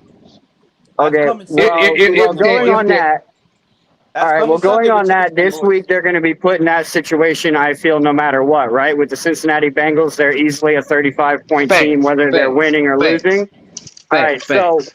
so what does this defense need to hold the Cincinnati Bengals to for you to be, like, consider them, like, they passed the test? Hey, just hold just hold Joe Burrow to a good 55, maybe 50 completion percentage, and I'm happy. So score I'd, doesn't matter? Really good. I'd say 24 points. It does matter, but what I'm saying is that let me know that in a quarterback driven league, they was able to show up where it matters. Yeah, I'm with Joe. I think 24 points should be the goal. Like, hold them to 24. Let's try and score 27. You have see, like, if you ask me that question, for me personally, I'm not looking at points, because at the end of the day, how many great defenses haven't Yeah. we seen Joe Burrow and Chase light up? What I'm looking for is, now obviously if we go now and we see the game is 55 to whatever, then you're like, damn, they lit us up. But if they show us that they're able to hang with them, even if the gap is 2 touchdowns, 3 touchdowns, because reality, who do we got besides Rasul, Minka? If Minka's in, we're not supposed to. We just got rid It's of Judon, too. okay. Yeah, That's why we but I released mean, but Judon. think about what I just said though. Holding Joe Burrow to a 50 to a 55 completion percentage, isn't that really That is diminishing good. what the Bengals But are? But hold on, but Kenna, what is his average? I mean, because typically he throws the ball 40 to 50 times a game. I can tell you, it's Joe Burrow's a it's 70% completion percentage no, guy. not this year. He's 60% this year. 60%. Last year, 60%. So holding him to 55 really isn't like a world beater. You know what I mean? That's just holding him to It's his not. average this year. last year I he mean, was but see, I said 50 to 55, but you know what I'm saying? To get to your point, Cat in the Hat, is really creating chaos for the offense. That's what I want to see in this defense. You know what I'm No, saying? I Yes, I got you. want I to just see them don't. get in the red zone and hold them to, 21 points would be great. That's all I because just I know don't. this offense going to need a low scoring game. He actually No, I beat got you. I guys just don't think it's like gonna be? the You guys quarterback think it's gonna be? percentage stat because like that doesn't really tell you too much on the defense because like some of those drop passes could have been complete passes and the receiver just dropped it, or it could have been throwaways. So like Okay, I it's feel what really you're an saying. Well, incomplete I also, feel stat you. to gauge the You defense. and guys think it's a also, possibility 2 weeks in a row we get an ex tight end score on us? Last week it was Jono. You think Mike Gesicki, Gesicki's gonna you blow see up on us? Gesicki doing the gritty? You gonna see Yeah, Gesicki doing the yeah, gritty? yeah. Look, he ready for I that would shit. love to see it back. I would love to see it back in I Miami, I'm not bet. gonna bro. lie. I'm all I for it. hope Big Mike Gesicki has a big game on Sunday. to Cat's point, I want Burrow, them to. I want Burrow to light it up. I already told you. I want Burrow to light it up on our defense. I'm not gonna be mad. We're like, y'all, when Joe Burrow opens up the game, hits a 60-yarder to Jamar Chase and scores. I'm not gonna be. I'm gonna just be excited that we're behind, and let's see what we got in Quinn Ewers. Mind I mean, you, I'm honestly, also Joe was trying to say keep in something. mind that this is his first week with the That ones. don't make sense, He's Pete. a Make it make 7th sense. rounder. And I want him in a tough position, Truth and Fan, from Why? the But start. I why? want it to be tough. I want to Nah, see what because he's no, you made know of. what it is. I I get want you. to You see what want a he's Dan made of. Marino from game one. What I'm saying is, I don't want that. I want a kid who's eased Justin into the Herbert game. did it. I want a Justin kid who Herbert did throws it. the ball 12 to. They blew I out get you. Tyrod Taylor's I lungs. get you. I get you. You want to see what you're saying is because you want to see as much of him. I get it. What I'm saying is I want to see a kid who's eased into the game. Hopefully the running game is good. It's a close game. He throws anywhere between 12 to 15 passes. He looks good, and let him grow. Don't look for I him. want to Don't see that expect for him balanced to be game Marino game versus the one. Patriots. That balanced Truth game and you're Fan, talking about, I want Truth to and see that Fan. and versus the Patriots in the Which last game okay. of the season on the road. I'm kind of with Pete on this, and I'm gonna tell you why. Because like when you look at this Cincinnati team, as far as a rookie Their quarterback defense. getting his first start in the NFL, this is the perfect game for it because their course, the defense is Yeah. Swiss cheese. I know. So yes, if he's Yeah. in a shootout position, he could be forced to sling that rock, and he could end up being really successful at it, which could in Makes turn sense. Okay. I hear you. boost his ego or not. We don't want to use Confidence. It's ego here because confidence. ego turned Confidence. his confidence. Yeah. Boost his confidence, and he could Okay. turn into a great quarterback. Because Tampa, we're not going to have that opportunity. New England, What up, he's not bro? going to have that opportunity. Cincinnati, this is the perfect game for it. And yes, if he has to Yes. go out Okay. there and slang that rock around, it could be a good thing for him and the I'm Dolphins. looking. Yeah. I see what Yeah. you're Pete, you saying. I looking wanna forward Hell to yeah. I'm third and looking more long. towards. I'm looking. I guess what I'm trying to where I differ, and I'm not saying you guys are wrong or I'm right. I'm just saying for me, I'm more worried towards the future, as to me personally saying we found the guy. He lit him up. For me, it's more of what is the most successful path that I could carve out for this kid, and that is to not put as much pressure on him. Let him get this game under his feet, the next game under his feet, so on and so forth. And that way, I want him to give this organization a reason to say, should we draft? Do we need to draft? Or do we go to other needs and give this kid every opportunity to start the season going into next season? Right? Well- Like if he's forced, I guess my worry is if he's forced to throw, let's say 30 times in a game, yes, God willing, I hope he throws and lights it up because that's awesome for us. But the reality is that something that you expect from a first start rookie quarterback? I don't know. With this Well, I mean, we offensive line, had questions. We had questions about a lot of rookies, and Jaden Daniels knocked the rookie door down. Joe Burrow knocked the rookie door down. Yeah, Who but else knocked the rookie door? right, In but the, Jordan I Love, think In the the second Dolphins. game, he had on the same 365 365 level. yards. I think the Dolphins need to go ahead and draft a quarterback. Nah, Tua should you not can't even gauge Jordan be. Love because he Tua, sat on the bench. Tua should not that's true. even be in That the is true. building. Hey, He shouldn't even be it in the was another. building next year, bro. Hey, brother, you forgot another Agreed. quarterback too. He played this year too. He had Who got like that? one. He got 1 reps and he threw 365 yards in his second game. So yeah. Who? Who you think? No, we talking about. Well, I'm talking about as far as playing in Yeah, like but what meaningful rookie? football. You know what I'm saying? I'm talking Yeah, no, about I get what you're Jaden saying. Daniels when he won a playoff game. I get what you're saying, Let bro. him know Lil Prime. Let I'm him just know who saying. Lil Prime did his I second was trying to game, get him what Gunner. he was trying to say, but nobody ever. It was a lot of talks. You was on my side too, but Shedeur Sanders threw for 365 yards in his second start, and he didn't get no reps. And I get it. Everybody say I glazed. Yeah, but what did he do in the game after that? Like, he's just too inconsistent right now. He goes to his bad game. That's how I know you a hater. I'm not a hater. I'm watching football. Hold He's on. up and down. Get He's a too Dolphin inconsistent So to have what rookie? Hold on, because I wanted you to say something. qualification of great rookie quarterback. It's a This weird is the hill to person I stand wanted to on. talk to. Sure. Name one rookie that threw for 365 yards and had a start. Then, so you hater, name him. Who are you talking to, bro? Hey, who are you And had a talking what? You heard what I said. Name one rookie. Hey, hold on. First of all, you need to know who you're talking to, bro. I'm a Shedeur Sanders guy. So before you start all that hating and all that emotional little girl shit, watch your tone when you're talking to me, bro. Or what, bro? Who you talking to, bro? Don't come around here acting like you're somebody, ho. You ain't scaring nobody, ho. What are you going to do? I wasn't even talking to you. Hey, truth is, man, he was talking to me. He was talking to me. Know who you're talking to, ho. Ain't nobody a hater here. I don't know you, so don't talk to me. You don't know me. That's why you need to shut the fuck up before you say anybody's a hater. Come on, y'all, chill out, man. Dumb asshole. Ain't scaring nobody on this side. You are a bitch. Come on, man, your mama's a bitch, bro. homeboy. What you want to do about it? Hey, yo. What you want to do about it, homie? I'm in Miami right now. Hurt me. You must not know who you're talking to, bro. You definitely don't know who you're talking to. Hey, ladies, there's no reason to argue over me, okay? There's plenty of me to go around, all right? So who wants some coming first? around here like you're somebody? Talk about my mom. Reminds me of when like a dog sees you started barking at itself. Wow, testosterone is going hard today. I wasn't even talking to you, nigga. Hey, yo, if y'all don't chill out, man. If y'all don't chill out, I'm gonna leave the panel. I wasn't even talking to him. I was having a debate with my friend. You call me a hater. You don't even know me, bro. That's all I got to say. I wasn't talking to you, bitch. I wasn't talking to you, nigga. I don't know you. Keep going, bro. You suck my dick, nigga. You can't jump out the Hey, man, listen, bro. Stop with all that tough guy shit, bro. Everybody's talking on the phone. You ain't scared of nobody. You ain't gonna do nothing. Or what? Now all I gotta say is only on YouTube. Go on and talk to this boy, man. You go on talk to this Drop boy. an Addy. Drop an Addy. Ain't nobody gonna disrespect me. Ain't nobody gonna. I have a gun license, and niggas not gonna drive a mile to die. He's going this hard about Shedeur. Ain't gonna do shit but suck nigga's my not dick with gonna that drive gun. miles to die.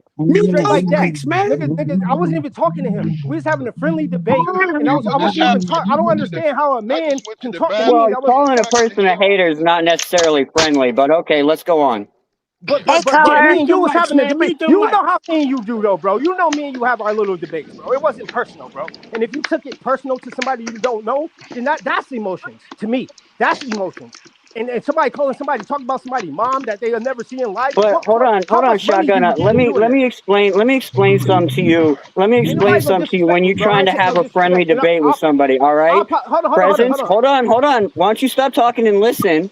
And we might move on. All right. When you're trying to have a friendly debate with somebody, the tone of your voice tells a whole lot. Okay, so if you're coming at somebody with an angry voice, calling them a hater, don't expect them to think that you're being friendly. So ask all right, me that, tone is everything, bro. But tone, and I get that. And if you would have asked me as a man and you disrespecting me, I'd have got a chance to answer. And the dude that I wasn't talking to, glazing me, and I wasn't talking to him. I don't know him, and I apologize, Pete, for getting out of character. I don't mean to bring this to your platform, but I swear to God, I wasn't talking to him. And anybody can go back in the history. No, I'm not disrespectful. But when somebody call me and disrespect and talk about my mom that's in the bed for cancer and a bitch ass grown ass man that's know he never gonna see proper Addy.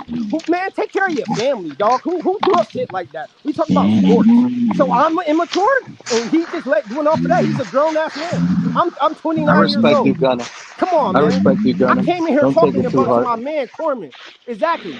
That's disrespectful. Don't disrespect me. I didn't disrespect. Oh, who you don't know who you talking to? I'm talking to somebody that's a man like me. That's not going to die in one day like me. We know better than each other. I hate humans. That's why I hate them. Because he want to argue. We're miles away. And like I say, man. You call me Shedeur Sanders hater too, bro. I never ain't even know you. Yes, you have, bro. Hey, man, yes, let's move on, bro. First time on the show, bro. We were having this conversation before this bullshit. I called you media driven.